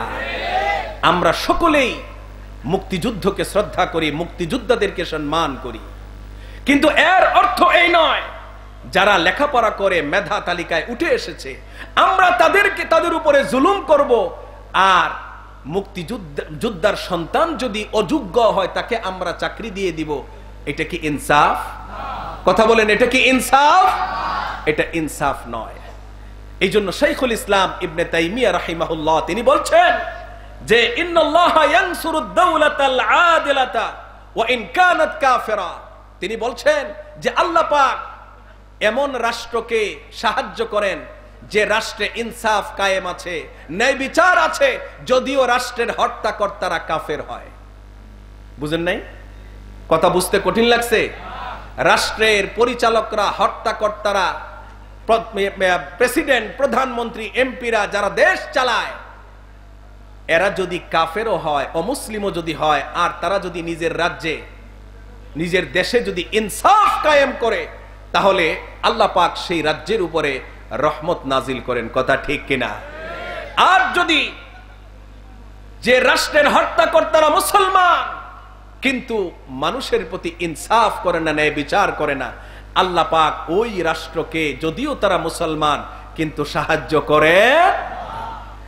প্রিয় ভাইয়েরা আমার, আল্লাহ রাব্বুল আলামিন সূরা আনআমের 152 নম্বর আয়াতে বলছেন ওয়া ইযা কুলতুম ফা'দিলু ওয়ালাউ কানা যা কুরবা। তুমি কথা বললেও ইনসাফ নিয়ে কথা বলবে, কথা বললেও তুমি ইনসাফ সহকারে কথা বলবে, অন্যায় কথা বলা যাবে না। ইনসাফ কায়েম করার ক্ষেত্রে প্রধান দুশমন হচ্ছে 2টা জিনিস। প্রধান দুশমন কয়টা জিনিস? 2টা জিনিস। মনোযোগ দিয়ে শুনেন। একটা হচ্ছে স্বজনপ্রীতি, আর এরপরেরটা পরে বলতেছি। স্বজনপ্রীতি, স্বজনপ্রীতি মানে কি? নিজের পরিবারের মানুষকে, নিজের আত্মীয়কে, নিজের অঞ্চলের মানুষকে, নিজের দলের মানুষকে প্রাধান্য দেওয়া, যদিও সে হয় অযোগ্য। ঠিক কিনা? এটার নাম কি? স্বজনপ্রীতি। ইনসাফ কায়েম করার ক্ষেত্রে যদি স্বজনপ্রীতি করে কোন অপরাধীকে যদি ছাড় দিয়ে দেওয়া হয়, তাহলে সমাজ ব্যবস্থা ধ্বংস হবে, মানব জীবন ধ্বংস হবে। কথা ঠিক কিনা? দেখেন বিশ্বনবী তিনি কেমন ইনসাফ কায়েম করেছেন। তিনি স্বজনপ্রীতি করেন নাই, নজির রেখে গিয়েছেন। কুরাইশ বংশের একটা গোত্রের নাম হচ্ছে মাখজুম গোত্র, বনি মাখজুম। এই বনি মাখজুম গোত্রের একজন নারীর নাম হচ্ছে ফাতেমা। রাসূলের মেয়ের নামের সাথে মিল আছে। এই ফাতেমা নামনি সেই মেয়ে চুরি করেছে। কি বলেন? চুরি করেছে। আমাদের দেশে চোর আছে না নাই? কথা কয় না। চোর আছে না নাই? বঙ্গবন্ধু বলেছিল যে মানুষে পায় স্বর্ণের খনি, আর আমি পেয়েছি সুরের খনি। কথা কি আমি বলছি? কি বলেন, কথা কি আমি বলেছি? আমাদের দেশে অভাবের তাড়নায় যে চুরি করে তাকে হাত কাটা যাবে না, বরং তাকে সাহায্য করতে হবে। একটা লাউ চুরি করছে, একটা মুরগি চুরি করছে, কিছু সামান্য জিনিস চুরি করছে অভাবের কারণে, তাকে কি হাত কাটা যাবে? হাত কাটা যাবে না। কিন্তু যে ব্যক্তি এসি অফিস, এসি রুমে বসে লক্ষ লক্ষ টাকা সরকার থেকে বেতন নিয়ে এরপরে জনগণের খেদমতে তিনি বসা, মানুষ যদি আসে ফাইল আটকায় রাখে, সেই ড্রয়ারের ভিতরে রেখে বলে আগে চা পানের পয়সা দেন। আগে কি দেন? চা পানের পয়সা দেন। আচ্ছা, আপনাদের এখানে একটা চা খাইতে কত লাগে? মনে করেন 10 টাকা। একটা পান খাইতে 5 টাকা। এক ব্যক্তি গেছে অফিসে কাজ করার জন্য, যা বলতেছে আগে চা পানের পয়সা দেন, তাহলে শোনা আপনার ফাইল চলবে। তো ওই ব্যক্তি সরল মনে করলো কি, পকেট থেকে বের করে 15টা টাকা দিল। কয় টাকা? 15 টাকা। এসি রুমে শানদার, তার সামনে টেবিল চেয়ার, একবারে এতে বসা, 15টা টাকার দিকে তাকায়, একবার 15 টাকার দিকে তাকায়, আর একবার ওই লোকের চেহারার দিকে তাকায় এতিমের মতো। কই করলোটা কি? এটা দিলটা কি? ওর জিগায়, এই বেটা এটা কি দিলি? কই স্যার আপনি তো কইছেন এ চা আর পানের পয়সা দিতে, এটা দিলাম। 10 টাকা দিয়ে একটা চা খাবেন আর 5 টাকা দিয়ে একটা পান খাইতে খেতে বাড়িতে চলে যাবেন, ফাইলটা সই করে দিয়ে দেন। প্রিয় ভাইয়েরা আমার, এ দেশ থেকে হাজার হাজার লক্ষ লক্ষ কোটি টাকা বিগত 16 বছরে বিশ্বের বিভিন্ন দেশে পাচার করা হয়েছে। কথা ঠিক কিনা? এদেশে গরিবের খাবার, কাবিখার খাবার বিভিন্ন চেয়ারম্যানের বাড়ির খাটের নিচে পাওয়া গেছে। কথা ঠিক কিনা? লক্ষ লক্ষ কোটি টাকা এদেশ থেকে পাচার করেছে। আপনারা দেখেছেন কিছুদিন আগে একসাথে 11টা ব্যাংকের অবস্থা খুব খারাপ ছিল।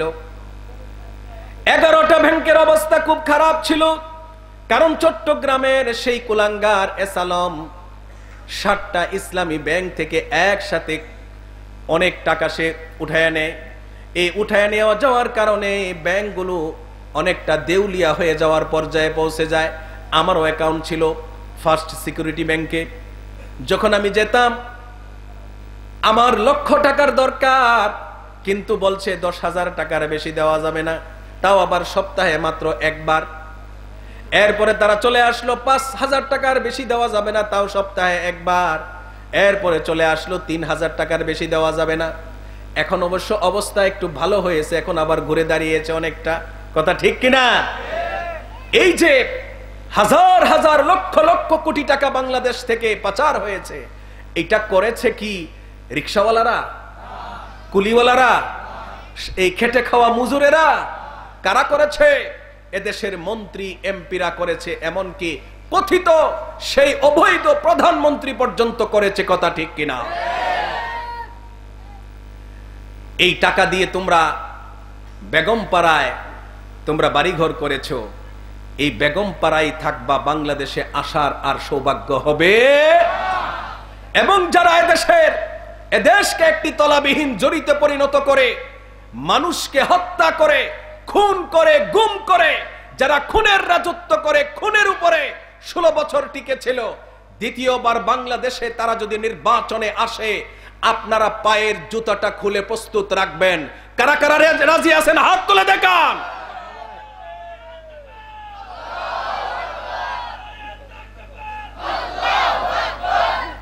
প্রিয় ভাইরা আমার, আমরা এ দেশটাকে ভালোবাসি, আমরা সকলেই এদেশের নাগরিক।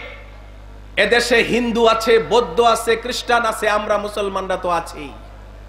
আমরা সকলেই মিলেমিশে দেশে থাকবো। কথা ঠিক কিনা? সাম্প্রদায়িক সম্প্রীতির এক উজ্জ্বল দৃষ্টান্ত হচ্ছে বাংলাদেশ। আমরা কিছুদিন আগে হিন্দু ভাইদের দুর্গা পূজা গিয়েছে, ধর্ম উপদেষ্টার নির্দেশ ক্রমে এদেশের মাদ্রাসার ছাত্ররা পর্যন্ত মন্দিরের বাইরে থেকে মন্দির পাহারা দিয়েছে, যেন কোনো দুর্ঘটনা না ঘটে, কোনো হিন্দুর বাড়িতে আগুন যেন কেউ না দেয়, দুর্বৃত্তরা যেন সুযোগের সদ্ব্যবহার করতে না পারে। এটা আমরা করেছি। আপনাদের এলাকায় কোনো হিন্দু বাড়িতে আগুন দেওয়া হয়েছে? কোনো মন্দির ভাঙ্গা হয়েছে? কিন্তু ভারতের মিডিয়ার ঘুম হারাম। যখন তাদের সেবা দাসী এ দেশ থেকে পলায়ন করেছে, স্বামীর দেশে গিয়ে আশ্রয় নিয়েছে, তখন থেকে তাদের মাথা খারাপ। কথা ঠিক কিনা? কারণ মাথা খারাপ হওয়ার কারণ আছে। এর কারণ, অন্যতম কারণ হচ্ছে বাংলাদেশের ভিতর দিয়ে তারা রাস্তা বানিয়ে তাদের 7 সিস্টার রক্ষা করার জন্যে তারা যে সুযোগটা পেয়েছিল, কিছুদিনের মধ্যেই এই রাস্তাগুলো ওপেন হওয়ার কথা ছিল, একবারে ভাতগুলো বাড়া ছিল সামনে, এই বাড়া ভাত তাদের সামনে থেকে উঠে নেওয়া হয়েছে।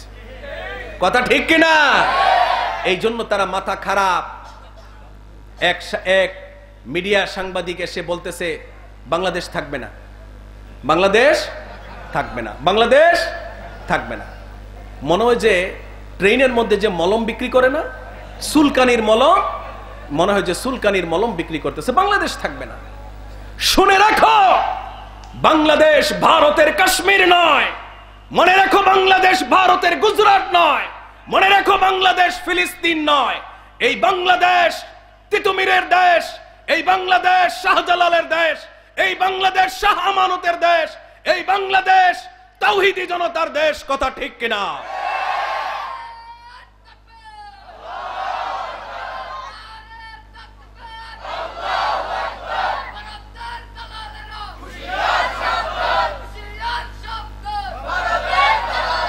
সুপ্রিয় উপস্থিতি, তুমি বলছো বাংলাদেশ থাকবে না, আমরা বলছি 7 সিস্টার থাকবে না। কথা ঠিক কিনা? বাংলাদেশের দিকে যদি চোখ তুলে তাকাও, 100 বার চিন্তা করবা, 7 সিস্টার কিন্তু আমাদের কবজার মধ্যে। আমরা 7 সিস্টার তোমাদের থেকে পৃথক করে দেব ইনশাআল্লাহ। বলেন, তোমরা যদি আমাদেরকে নিয়ে বাড়াবাড়ি করো, আমরাও জবাব দিব। আর যদি তোমরা শান্তি চাও এবং সমানে সমানে চাও, দাদাগিরি না দেখাও, তাহলে আমরাও তোমাদের সাথে সেই সম্মানের সম্পর্ক বজায় রাখবো। এটা 71-এর বাংলাদেশ নয়, এটা এখন 2024 সনের গত 5ই আগস্টের পরের বাংলাদেশ। এই বাংলাদেশ আর আগের বাংলাদেশ এক নয়, ভুলে যেতে হবে। সুপ্রিয় উপস্থিতি, ধর্মীয় সম্প্রীতি আমরা বজায় রাখতে চাই। উলামায়ে কেরাম এদেশের অন্যায়ের প্রতিবাদ করে তারা জেল খেটেছেন। কথা ঠিক কিনা? আল্লামা মামুনুল হক হাফিজাহুল্লাহ, তিনি 3 বছরের উপরে জেল খেটেছেন। আপনারা দেখেছেন, আলেমদেরকে যখন জেল থেকে বের করে যখন কোর্টে নেওয়া হয়েছে, তাদের হাতে হাত করা, পায়ে ডান্ডা বেরি, কোমরের মধ্যে গরু বান্দার রশি। দেখছেন কিনা? কি বলেন? দেখেছেন কিনা? কিছুদিন আগে উগ্র হিন্দুত্ববাদী সংগঠন, আমাদের সাধারণ হিন্দু ভাইদের প্রতি আমাদের কোনো অভিযোগ নাই, কিন্তু উগ্র হিন্দুত্ববাদী সংগঠন, সনাতনী হিন্দুদের সাথে যার কোনো সম্পর্ক নাই, সেই ইসকনের নেতা নাম কি? চিন্ময় কুমার দাস। এই চরিত্রহীন সেই নেতা রাষ্ট্রদ্রোহিতার মতো অপরাধ করে যখন গ্রেফতার হয়েছে, তাকে যেদিন চট্টগ্রাম আদালতে যেদিন উঠানো হয়েছে, সেদিন আমি সেই আদালতে ছিলাম। আমি একটা কাজে গিয়েছিলাম, সেখানে আমি দেখেছি যে কিভাবে আন্তর্জাতিক ইসলামী বিশ্ববিদ্যালয়ের ছাত্র, আমার ছাত্র সাইফুল ইসলাম আলিফকে দিনে দুপুরে চাপাতি দিয়ে কুপায়া ইসকনের সন্ত্রাসীরা তাকে কিভাবে হত্যা করেছে সবার সামনে আমরা সেটা দেখেছি। এরা চেয়েছিল ভারতের উস্কানিতে, এরা চেয়েছিল একটা দাঙ্গা লাগিয়ে দেওয়ার জন্য। কিন্তু ওই ইসকনের ওই সন্ত্রাসী কর্মকাণ্ডের পরে বাংলাদেশের কোথাও কোনো হিন্দুর বাড়িতে, কোনো মন্দিরে আক্রমণ করা হয়েছে? হয় নাই। আমরা সম্প্রীতির সবচেয়ে উজ্জ্বল দৃষ্টান্ত আমরা স্থাপন করেছি। সুপ্রিয় উপস্থিতি, যে কথাটা বলতেছিলাম, উলামায়ে কেরামকে হাতে হাত করা পরায়া, ডান্ডা বেরি পরায়া, গরুর রশি দিয়ে বেঁধে তোমরা তাকে আদালতে উঠাইছো। যখন উকিলদেরকে জিজ্ঞেস করা হলো এরা কি অপরাধ করেছে যে তাদেরকে হাতে হাত করা পরাতে হবে, পায়ে ডান্ডা বেরি পরাতে হবে? এরা কি চোর, এরা কি ডাকাত, এরা কি সন্ত্রাসী? বলে না। তাহলে তোমরা কেন পড়াইছো? বলে পড়াইছি উপরের নির্দেশ, উপরের নির্দেশ, এটাই নাকি আইন। তাহলে আমাদের প্রশ্ন, চিন্ময় কুমার দাসকে যেদিন আদালতে তোলা হয় তার জামিন জোর করে নেওয়ার জন্য সেখানে ইসকনের সন্ত্রাসীরা আদালত পাড়াকে অস্থির করে তোলে। কোথায়? আমরা তো মামুনুল হককে ওই দিনই জামিন দিতে হবে এমন দাবি করে কখনো আদালত পাড়াকে আমরা তো অস্থির করি নাই, কথা ঠিক কিনা? তিনি যখন রাষ্ট্রদ্রোহিতার অপরাধে গ্রেফতার হয়েছেন, আইনি ব্যবস্থার মাধ্যমে তিনি বের হয়ে আসেন। যদি তিনি ইনসাফ পাওয়ার যোগ্য হন, ইনসাফ পাবেন, কোনো সমস্যা নাই, আমাদের কোনো সে নাই। কিন্তু অপরাধী অপরাধী, সে যে দলেরই হোক, সে যে ধর্মেরই হোক, কথা ঠিক কিনা? সবাইকে সমান দৃষ্টিতে দেখতে হবে, এটাই হচ্ছে ইনসাফ। সুপ্রিয় উপস্থিতি, আমরা হিন্দু ভাইদের সাথে মিলেমিশে আসি। বাংলাদেশ স্বাধীন হওয়ার আজকে প্রায় 53 বছর চলে গেল, আমরা স্বাধীনভাবে সুন্দরভাবে মিলেমিশে আছি। আমরা তাদের অনুষ্ঠানে যাই, তারা আমাদের অনুষ্ঠানে আসে। এমনকি এমন অনেক হিন্দুর সাথে আমাদের যুবকদের এত গলায় গলায় সম্পর্ক যে অনেক সময় এদেরকে নাম জিজ্ঞেস না করলে চিনা যায় না, কথা ঠিক কিনা? সুতরাং সাম্প্রদায়িক দাঙ্গা লাগায়া বাংলাদেশকে যদি কেউ অস্থির করতে চায়, আমরা আপনাদেরকে সাক্ষী রেখে বলছি, আমরা এর দাঁত ভাঙ্গা জবাব দিতে কুণ্ঠাবোধ করব না, কথা ঠিক কিনা? কারণ আমরা ইনসাফে বিশ্বাসী। আমরা কিসে বিশ্বাসী? ইনসাফে বিশ্বাসী। কুরাইশ বংশের নাম করা এক নারী ফাতেমা আল মাখজুমিয়া চুরি করেছে। গোটা কুরাইশ বংশের মানুষদের মধ্যে হইচই পড়ে গিয়েছে, না জানি কি হয়, না জানি কি হয়। বংশের সকল মান মর্যাদা ধূলিসাৎ হয়ে যাবে, বংশের মান মর্যাদা ধূলিসাৎ হয়ে যাবে। কুরাইশ বংশের নাম মুখে চুনকালি পড়বে। এই জন্য কুরাইশ বংশের নেতারা একত্রিত হয়ে পরামর্শ করতে লাগলো কি করা যায়। আল্লাহর নবী তো এই মহিলার হাত কেটে দিবে, কোনো সন্দেহ নাই। বিচার চলে গেছে নবীর কাছে। এখন সাহাবায়ে কেরাম তারা পরামর্শ করছেন কি করা যায়। নবীর কাছে সুপারিশ করার জন্য তারা চিন্তা করছেন কাকে পাঠানো যায়। কেউই রাজি হয় না, কয় না আমি যাব না। অমুক বলে না আমি যাব না, কেউই যেতে রাজি না। সকলেই পরামর্শ করে স্থির করলো রাসূলের একজন নাতি আছে, নাম হচ্ছে উসামা। নাম কি? উসামা। উসামা বিন যায়েদ, রাসূলের পালক পুত্রের ছেলে উসামা, রাসূলের খুব প্রিয় পাত্র। হাদিসে আসছে হিব্বু রাসূলিল্লাহ, আল্লাহর রাসূলের খুব প্রিয় পাত্র। সকলেই সিদ্ধান্ত নিল উসামা বিন যায়েদকে আমরা পাঠাবো। উসামা বিন যায়েদকে পাঠানো হলো। আল্লাহর নবীর কাছে গেল, সালাম দিল, জিজ্ঞাসাবাদ করলো। আল্লাহর নবী জিজ্ঞেস করলেন, উসামা আমার প্রিয় নাতি, তুমি আমার কাছে কিসের জন্য আসছো? টাকা পয়সা লাগবে? না, টাকা পয়সা লাগবে না। তো কিসের জন্য আসছো? বলে আসছি গুরুত্বপূর্ণ একটা বিষয়ে কথা বলার জন্য। যে কি কথা? বলতেছে এই যে মাখজুমিয়া গোত্রের ফাতেমা নামনি যে মেয়েটা চুরি করে ধরা পড়েছে, আপনার কাছে নালিশ চলে এসেছে।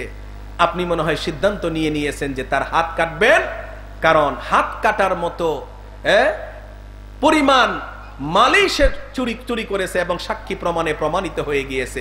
সুতরাং আপনি তার হাত কাটবেন, এটাই মনে হয় সিদ্ধান্ত। রাসূল বললেন হ্যাঁ, এটাই আমার সিদ্ধান্ত। তো রাসূল করিম সাল্লাল্লাহু আলাইহি সাল্লাম বললেন তুমি কি বলতে চাও?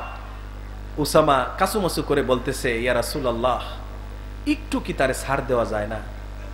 আপনি শাস্তি দিলেন, একটু চুনকালি মাখায় দিলেন, কিছু উত্তম মাধ্যম দিয়া ছেড়ে দিলেন, হাতটা যদি না কাটা যায়, হাতটা যেন না কাটেন। আল্লাহর নবী উসামার কথা শুনে পূর্ণিমার চাঁদের মতো সুন্দর চেহারা, আল্লাহর নবীর চেহারা মলিন হয়ে গেল। তিনি তৎক্ষণাৎ বললেন, উসামারে বড় দুঃসাহস তুই দেখালি, আজকে নাতি বলে ছেড়ে দিলাম। উসামা তুই শুনে রাখ, আতাশফাউ ফি হাদ্দিম মিন হুদুদিল্লাহ। হে উসামা, চোরের হাত কাটা, চূর্ণীর হাত কাটার বিধান আমি নবী মুহাম্মদ বানাই নাই, এই বিধান একজন দিয়েছে আরশে আজিম থেকে। তিনি কে? আরো চিৎকার দিয়ে বলেন তিনি কে? আল্লাহ পাক দিয়েছে এই বিধান। এই বিধান নড়াচড়া করা, এটাকে পরিবর্তন করার কোনো ক্ষমতা আমি নবী মুহাম্মদের নাই। আল্লাহর নবী চিন্তা করলেন, কুরাইশ বংশের মানুষদের মধ্যে অস্থিরতা কাজ করতেছে, কানাঘোষা শুরু হয়ে গিয়েছে, প্রপাগান্ডা শুরু হয়ে গিয়েছে। আল্লাহর নবী সবাইকে মসজিদে ডেকে পাঠালেন, সবাই মসজিদে আসো। সবাই যখন মসজিদে আসলো, আল্লাহর নবী তাদের সামনে দাঁড়ায়া তিনি একটা বক্তব্য দিলেন। বক্তব্য দিয়ে তিনি বললেন, ও আমার সাহাবীরা শোনো, অতীতের উম্মতেরা বনি ইসরাইলদের মধ্যে অতীতের উম্মতেরা তারা ধ্বংস হয়েছে একটা কারণে। তার কারণ হলো তাদের মধ্যে ইনসাফ ছিল না। তাদের মধ্যে যখন কোন সম্ভ্রান্ত ব্যক্তি যখন অন্যায় করত, চুরি করত, তখন তারা তাকে ছেড়ে দিত। আর যদি কোনো গরিব মানুষ, খেটে খাওয়া মানুষ যখন অন্যায় করত, তখন তারা তার উপরে শাস্তি প্রয়োগ করত। এই কারণে, এই স্বজনপ্রীতি করার কারণে, দুই নাম্বারি করার কারণে আল্লাহ পাক তাদেরকে ধ্বংস করে দিলেন। ও আমার সাহাবীরা শোনো, ওয়াইমুল্লাহ, আল্লাহ রাব্বুল আলামিনের নামের কসম করে বলছি, আল্লাহর নাম ছাড়া অন্য কারো নামে কসম করা যাবে? কথা কয় না, যাবে? আমার পূর্বের বক্তা তিনি সুন্দর সুন্দর কিছু কথা আপনাদেরকে শুনিয়ে গিয়েছেন। আল্লাহর নাম ছাড়া অন্য কোনো কিছুর নামে, মার নামে, বাবার নামে, কোরআন শরীফের নামে, মসজিদের নামে কিরা কসম কাটা যাবে? যাবে না। আল্লাহর নবী বলেন, ওয়াইমুল্লাহ, আল্লাহর নামের কসম করে বলছি, আমার ঔরসজাত কন্যা, আমার কলিজার টুকরা ফাতেমা যদি আজকে চুরি করত, সাক্ষী প্রমাণে যদি প্রমাণ হয়ে যেত, তাহলে আমি নবী লাকাতাতু ইয়াদাহা, আমি তার হাত কেটে দিতাম। এটার নাম কি?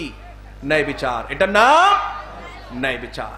আরেকটা ঘটনা বলি, আমি শেষ করব ইনশাআল্লাহ, ধৈর্যচ্যুতি ঘটাবো না। প্রিয় ভাইয়েরা আমার, নবীর ইনসাফ দেখলেন। নবীর সাহাবীদের মধ্যেও ইনসাফ ছিল। সময়ের অভাবে আমি সেদিকে যাচ্ছি না।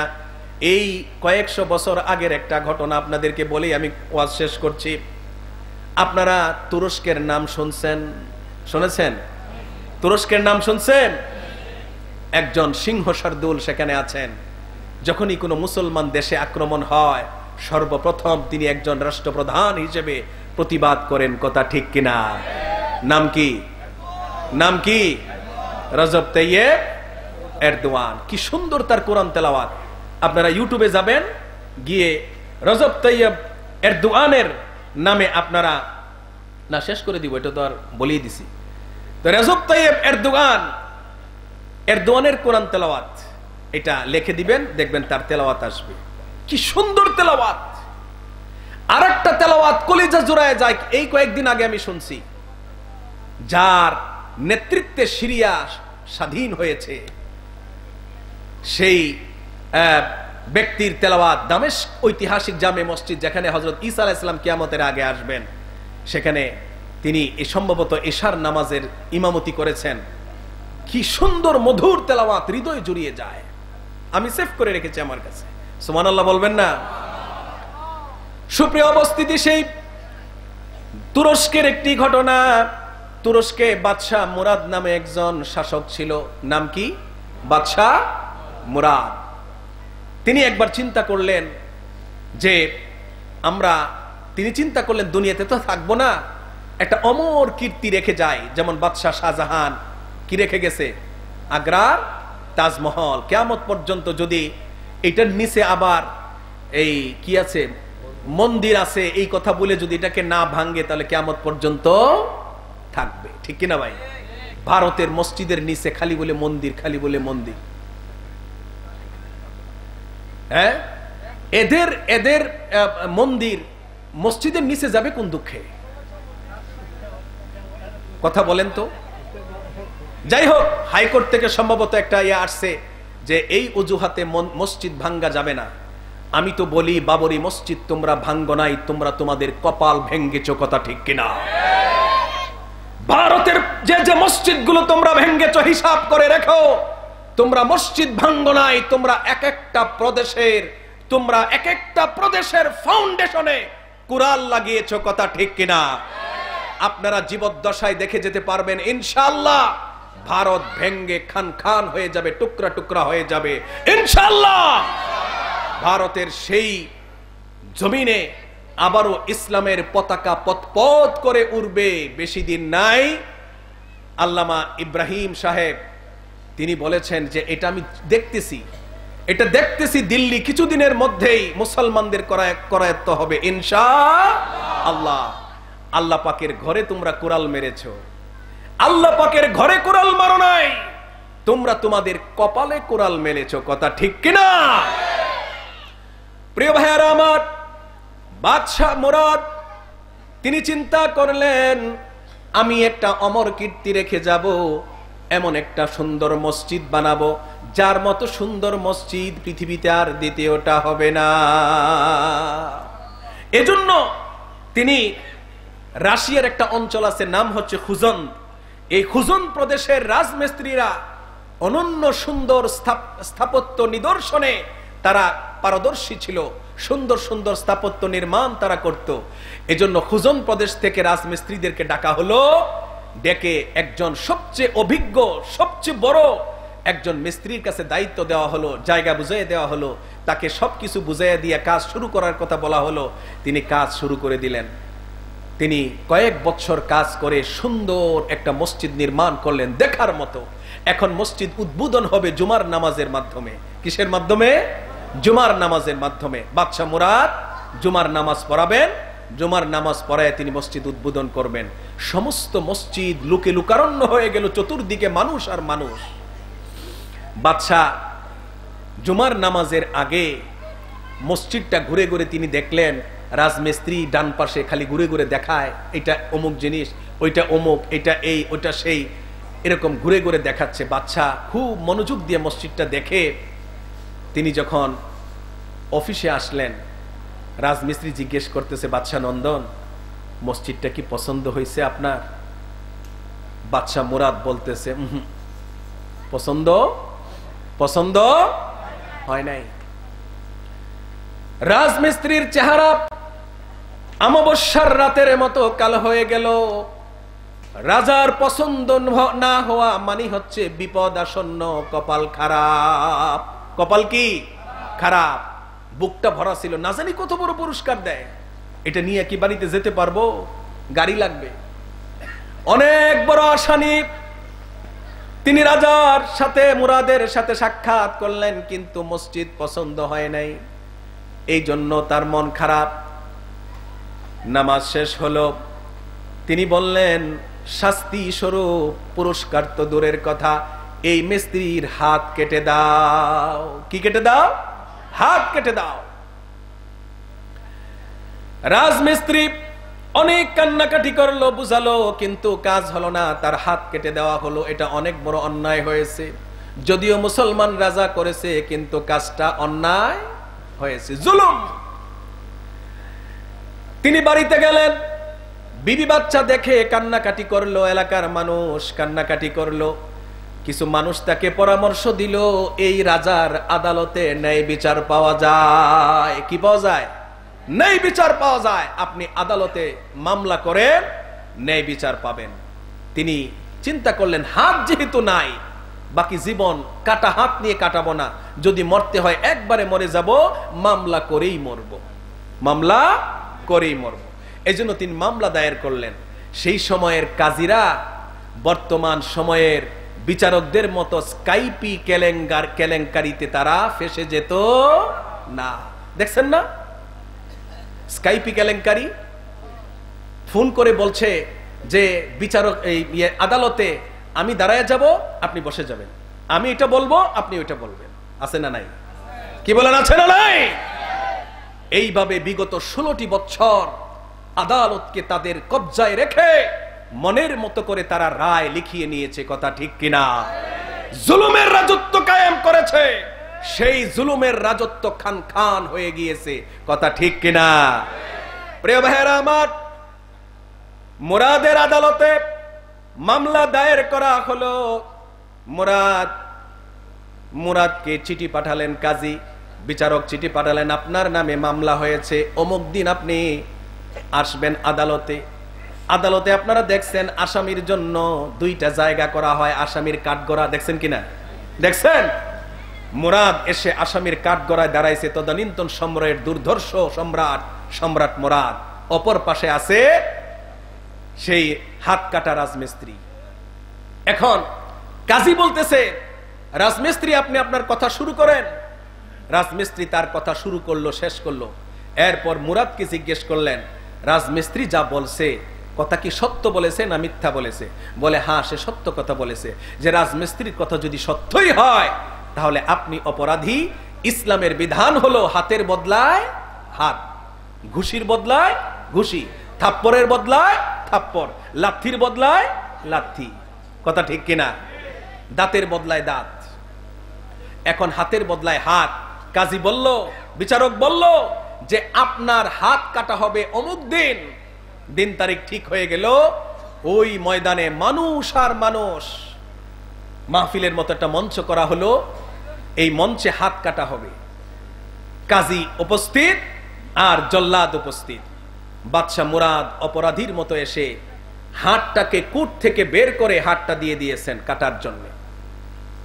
উপরে এরকম করে তলোয়ার ধরা হলো, হাত কাটবেন, তলোয়ার নিচে পড়বে এমন অবস্থায় মানুষের ভিড় ঠেলে একজন চিৎকার করে উঠলো, থামুন, থামেন, থামেন, স্টপ।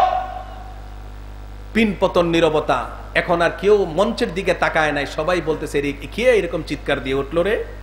মানুষের ভিড় ঠেলে একটা মানুষ একটা কাটা হাত এরকম উঁচু করে মঞ্চের দিকে আসলো, সকলেই তার দিকে দৃষ্টি।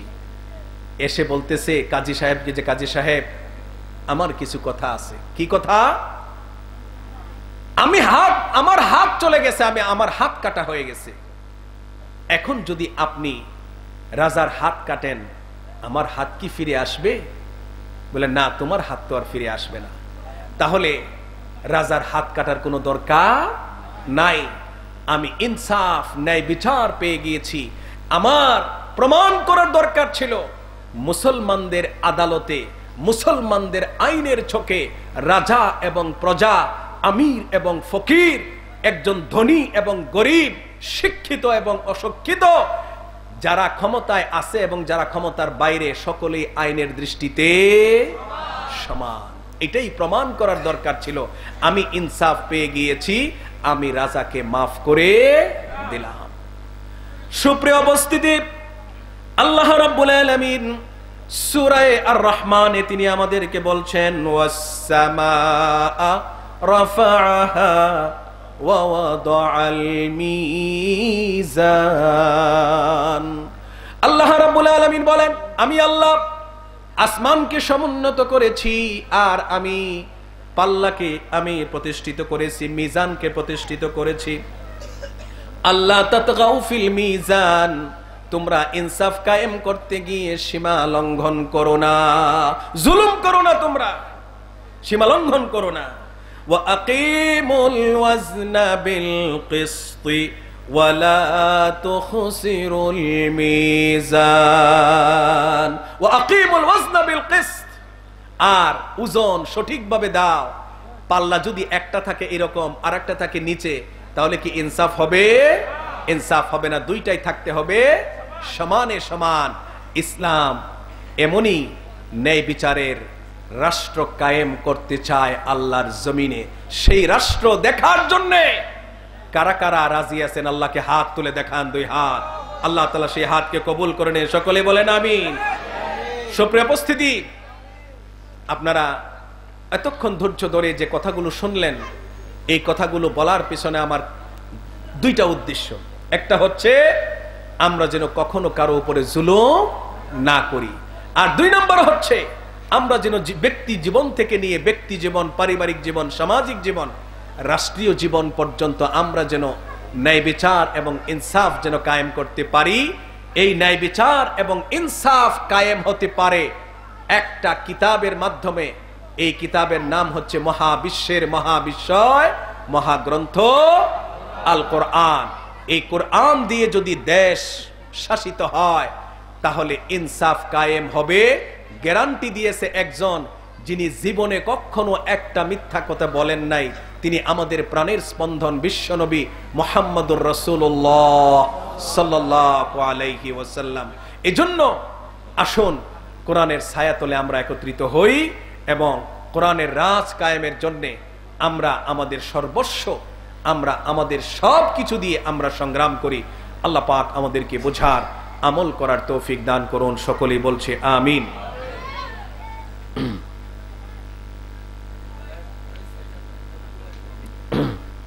সম্মানিত প্রফেসর ডক্টর মাওলানা লুৎফুর রহমান আল আজহারের কাছ থেকে অত্যন্ত মূল্যবান বক্তব্য শুনলাম। আমরা আর কোনো দেরি করবো না, অনেক রাত হয়েছে, বিভিন্ন কারণে আসলে দেরি হয়েছে।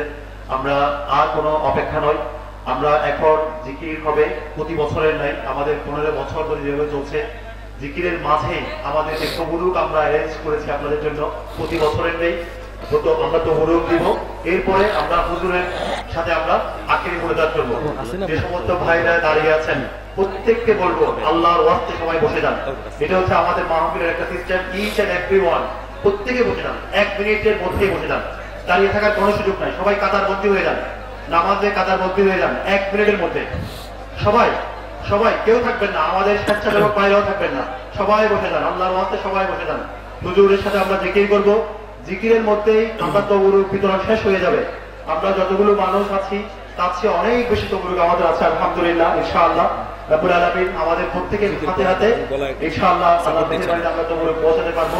আপনারা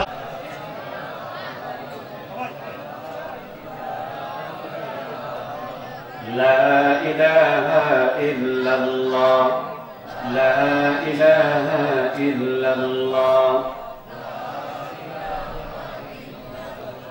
জিকির কিন্তু আল্লাহর, একটু আওয়াজ দিয়ে পড়লে সওয়াবটা হবে কিন্তু। লা ইলাহা ইল্লাল্লাহ,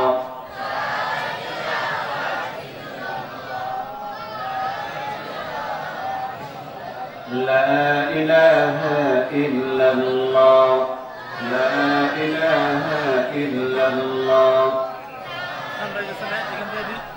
না, এখান থেকেই দেওয়া হয়েছে। লা ইলাহা ইল্লাল্লাহ,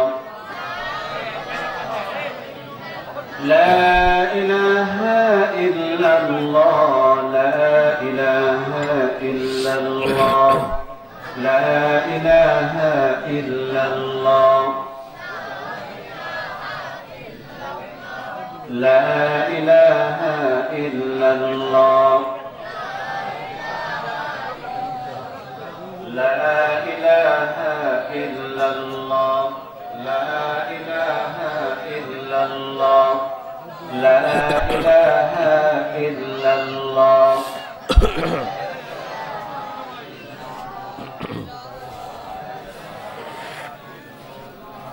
لا إله إلا الله، لا إله إلا الله، لا إله إلا الله،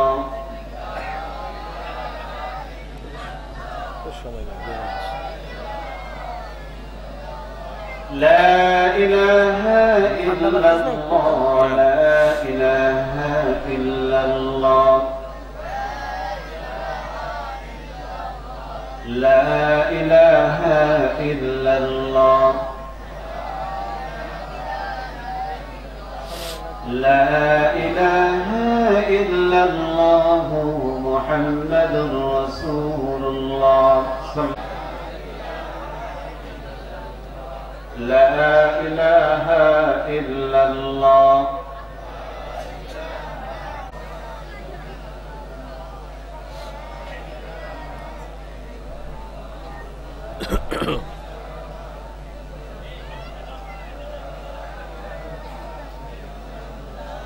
لا إله إلا الله، لا إله إلا الله। আমাদের কিন্তু ফজরের নামাজটা পড়তে হবে, কি বলেন, পারবো ইনশাআল্লাহ? কারা কারা পারবো ইনশাআল্লাহ? রাসূল বলেছেন মান সাল্লাল আশা ফি জামাআহ ফাকান্নামা ক্বামা নিসফাল লাইল, যারা ইশারের নামাজ পড়বে অর্ধেক রাতে ইবাদত করলে যে সওয়াব, এই সওয়াব ধীরে দিবেন তিনি কে? ওয়ামান সাল্লা সুবহা ফি জামাআ ফাকান্নামা ক্বামা সাল্লাল লাইলা কুল্লা। যে ব্যক্তি ফজরের নামাজ জামাতের সহিত আদায় করবে, সারা রাত ঘুমিয়ে থাকলেও ফজরের নামাজ পড়ার কারণে যিনি ইবাদতের সওয়াব দিবেন তিনি কে? তাহলে আমরা ফজরের নামাজ পড়ার চেষ্টা করব ইনশাআল্লাহ। আল্লাহ তাআলা যেন আমাদেরকে আমল করার তৌফিক দান করুক। আমিন। হাযা মা ইনদি ওয়া আলহামদুলিল্লাহ। আসসালামু আলাইকুম ওয়া রাহমাতুল্লাহি ওয়া বারাকাতুহু। আর সামান্য কয়েকটা আর এক লাইন বা দুই লাইন বাকি, মেহেরবানি করে আপনারা জিকিরটা অব্যাহত রাখেন। সবাই জিকির করেন লা ইলাহা ইল্লাল্লাহ। সবাই বলেন লা ইলাহা ইল্লাল্লাহ, লা ইলাহা ইল্লাল্লাহ। আরশে আজিম পর্যন্ত আওয়াজ পৌঁছে দেওয়ার জন্য আপনারা রাজি আছেন? বিগত 16 বছরের হক আদায় করবেন আজকে। আমি বলবো লিল্লাহি তাকবীর, আপনারা বলবেন আল্লাহু আকবার। কারণ এই আল্লাহু আকবার আমাদের জাতীয় স্লোগান। আমাদের জাতীয় স্লোগান কি? এটা আজকে অভ্যস্ত হয়ে যান। একেবারে কণ্ঠকে উজাড় করে প্রত্যেকেই যুবকের কণ্ঠে আপনারা আওয়াজ তুলবেন। রাজি আছেন? প্রস্তুত?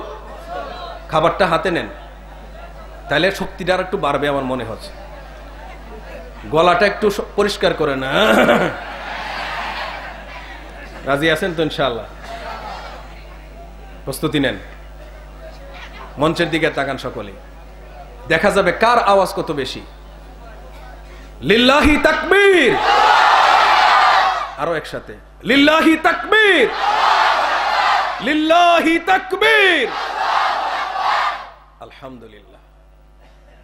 ইহদিনাস সিরাতাল মুস্তাকিম সিরাতাল লাযীনা আন'আমতা আলাইহিম গায়রিল মাগদুবি আলাইহিম ওয়ালাদ-দাল্লিন।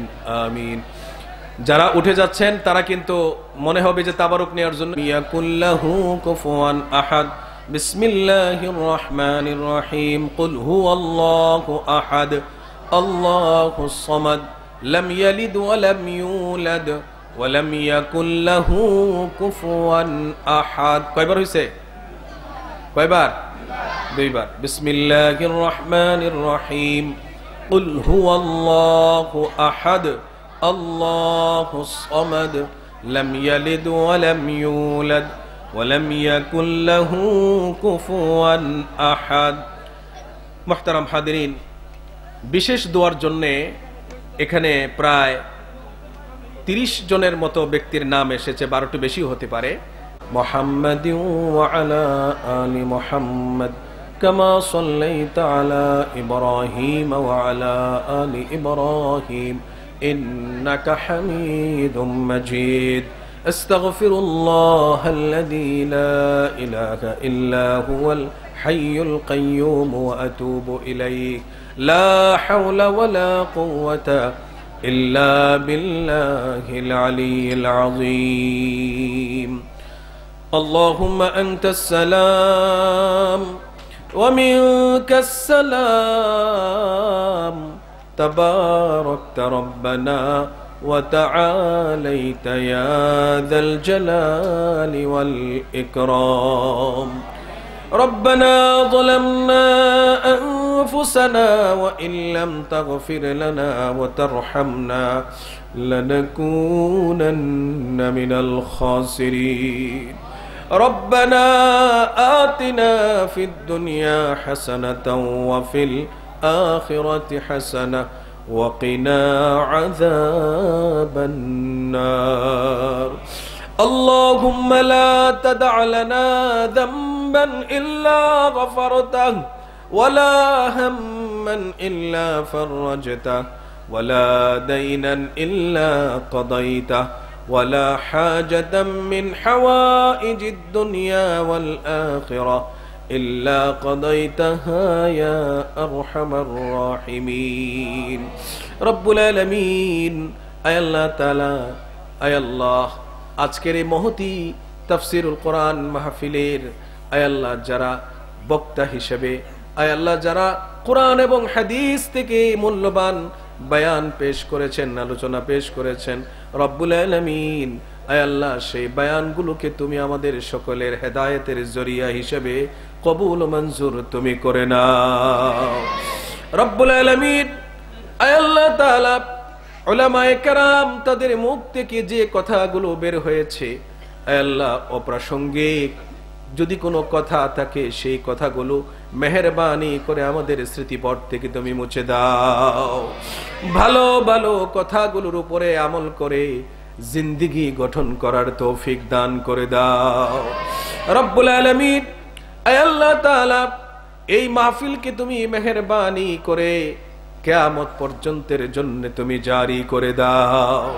আয় আল্লাহ মাহফিল অনুষ্ঠিত হওয়ার পিছনে আয় আল্লাহ তাফসীরুল কোরআন মাহফিল অনুষ্ঠিত হওয়ার পেছনে যারা অর্থ দিয়ে টাকা পয়সা দিয়ে বুদ্ধি রব্বুল আলামিন আয় আল্লাহ তাআলা ইয়া রব তুমি আমাদের সকল কিছুর মালিক। আয় আল্লাহ তুমি আমাদের ভিতরটা যেমন জানো আমাদের বাহিরটাও তুমি জানো। আয় আল্লাহ অনেক সময় জেনে না জেনে বুঝে না বুঝে আয় আল্লাহ মানুষের সামনে মানুষের চোখের আড়ালে কত ধরনের গুনাহ করে ফেলেছি। সগীরা গুনাহ করেছি, কবিরা গুনাহ করেছি। আয় আল্লাহ তাআলা শিরকে লিপ্ত হয়েছি, বেদাতে লিপ্ত হয়েছি। মাবুদ মেহেরবানি করে সকল প্রকার গুনাহ খাতাগুলো তুমি মাফ করে দাও। আয় আল্লাহ তাআলা গুনাহ খাতা ময়লা আবর্জনা আয় আল্লাহ এই ময়লা আবর্জনা থেকে আমাদের কলবকে তুমি মাগফিরাতের পানি দিয়ে ধুয়ে পরিষ্কার করে দাও রব্বুল আলামিন। আয় আল্লাহ তাআলা তোমার দরবারে হাত তুলেছি। আয় আল্লাহ শত শত মানুষ নিয়ে তোমার দরবারে হাত তুলেছি গো মাবুদ। আয় আল্লাহ তুমি চেয়ে দেখো মানুষগুলো তোমার রহমতের দিকে তাকায় আছে। আয় আল্লাহ তুমি তাদের অন্তর্যামী। আল্লাহ তাদের অন্তরে কি আছে আমি জানি না। রব্বুল আলামিন এই মানুষদের মধ্যে অনেকে আয় আল্লাহ লিখিতভাবে দোয়া চেয়েছেন। আমি জানি না কে কোন উদ্দেশ্যে দোয়া চেয়েছেন। আয় আল্লাহ মেহেরবানি করে যারা লিখিতভাবে দোয়া চেয়েছেন আল্লাহ তাদের সকলের মনের নেক মাকাসেদ তুমি পূর্ণ করে দাও রব্বুল আলামিন। অনেক অসুস্থ ভাইয়েরা আয় আল্লাহ লিখিতভাবে সুস্থতার জন্য তারা দোয়া চেয়েছেন। মাবুদ আয় আল্লাহ সমস্ত অসুস্থ ভাইদের সাথে সাথে আমরা যারা হাত তুলেছি আমাদের সকলকে তুমি শিফায়ে কামেলা আজেলা দায়েমা মুস্তামিররা তুমি নসিব করে দাও রব্বুল আলামিন। আয় আল্লাহ তাআলা এই মাহফিলের ডানে বামে সামনে পিছনে আয় আল্লাহ যত কবরস্থানে আয় আল্লাহ যত কবরে তোমার বান্দা এবং বান্দিরা শুয়ে আছেন আয় আল্লাহ রব্বুল আলামিন আমরা যে কোরআন তেলাওয়াত করেছি আল্লাহ এই কোরআন তেলাওয়াতের সওয়াব বিশ্ব নবীর রওজা মুবারকে তুমি পৌঁছে দাও। সমস্ত আম্বিয়ায়ে কেরাম সমস্ত সাহাবায়ে কেরাম তাবেঈন তাবে তাবেঈন আইম্মায়ে মুজতাহিদিন সালফে সালেহিন এবং বিশেষ করে আমাদের মা বাবা এবং আমাদের মুরব্বিয়ানে কেরাম এবং বিশেষ করে এই মাহফিলের চতুর্দিকে কবরগুলোতে যত মুর্দার শুয়ে আছেন আয় আল্লাহ তাআলা সকলের মাগফিরাতের জন্য এই তেলাওয়াতকে তুমি কবুল ও মঞ্জুর করে নাও রব্বুল আলামিন। আয় আল্লাহ তাদের আত্মার প্রশান্তির জন্য আল্লাহ তুমি এই তেলাওয়াতকে সওয়াব হিসেবে তুমি কবুল করে নাও রব্বুল আলামিন। আয় আল্লাহ তাআলা এই পৃথিবী আমাদের জন্য শেষ ঠিকানা নয়। আয় আল্লাহ আয় আল্লাহ পৃথিবীতে আমরা ক্ষণস্থায়ী একটি সময় পার করার জন্য এসেছি। আয় আল্লাহ স্বল্প সময়ের আমরা মুসাফির। আল্লাহ দুনিয়ার জিন্দেগিটা তুমি যতদিন বেঁচে থাকবো আয় আল্লাহ রোগ মুক্ত পেরেশানি মুক্ত টেনশন মুক্ত তুমি জিন্দেগি দান করে দাও রব্বুল আলামিন। তোমার দরবারে যখনই হাত তুলি মনে পড়ে যায় আমাদের মা বাবার কথা। আয় আল্লাহ আমরা যারা মা বাবা দুজনকে হারিয়েছি আল্লাহ তুমি মা বাবার কবরটাকে তুমি জান্নাতের টুকরা বানায়া দাও রব্বুল আলামিন। পিতা মাতা যাদের হায়াতে বেঁচে আছেন আয় আল্লাহ মেহেরবানি করে অসুস্থ হলে তুমি সুস্থতা দান করে দাও। আয় আল্লাহ আমাদের জীবিত মা বাবা নেক হায়াত তুমি বাড়িয়ে দাও রব্বুল আলামিন। আমাদের কাছে বিশেষভাবে কিছু ভাইরা দোয়া চেয়েছেন আয় আল্লাহ প্রবাসী ভাইরা দোয়া চেয়েছেন রব্বুল আলামিন। প্রবাসের জীবন কেমন কঠিন তুমি আমাদের চেয়ে ভালো জানো। আয় আল্লাহ মা বাবার চোখের আড়ালে কত সন্তান প্রবাস জীবনে কঠিন কঠিন কাজ করে সন্ধ্যাবেলায় মা বাবার কথা মনে পড়ে যখন চোখের পানি ছেড়ে দেয়, আয় আল্লাহ সন্তানের জন্যে, মা বাবার সুখের জন্যে, সন্তানের ভবিষ্যতের জন্যে যে সকল প্রবাসী ভাইয়েরা প্রবাস জীবনে রয়েছেন, আল্লাহ তুমি তাদের প্রবাস জীবনকে তুমি নিরাপদ করে দাও। যে লক্ষ্য উদ্দেশ্য নিয়ে তারা প্রবাসে গিয়েছেন, আল্লাহ তুমি সেই লক্ষ্য উদ্দেশ্য তুমি হাসিল করে দাও রব্বুল আলামিন। আয় আল্লাহ তাআলা এই মঞ্চে ওয়াজ করার জন্য, আলোচনা করার জন্য, তাফসীর করার জন্য যে সকল ভাইয়েরা আমাকে দাওয়াত দিয়েছেন, আয় আল্লাহ বারবার যোগাযোগ করেছেন, আয় আল্লাহ মেহেরবানি করে আল্লাহ তুমি তাদের সকলকে আমার পক্ষ থেকে আয় আল্লাহ তুমি তাদেরকে জাযায়ে খায়ের দান করে দাও রব্বুল আলামিন। আয় আল্লাহ তুমি তোমার বান্দাদের দিকে তাকায় দেখো, আল্লাহ তোমার বান্দারা মনে হয় তোমার কাছে কিছু বলতে চায়। প্রিয় ভাইয়েরা আমার, আধা মিনিট সময়, 1 মিনিট সময় আপনাদের জন্য ছেড়ে দিলাম। আপনারা আপনাদের মনের কথাগুলো আল্লাহ তাআলার কাছে বলুন, নিজের সৃষ্টিকর্তার কাছে বলুন।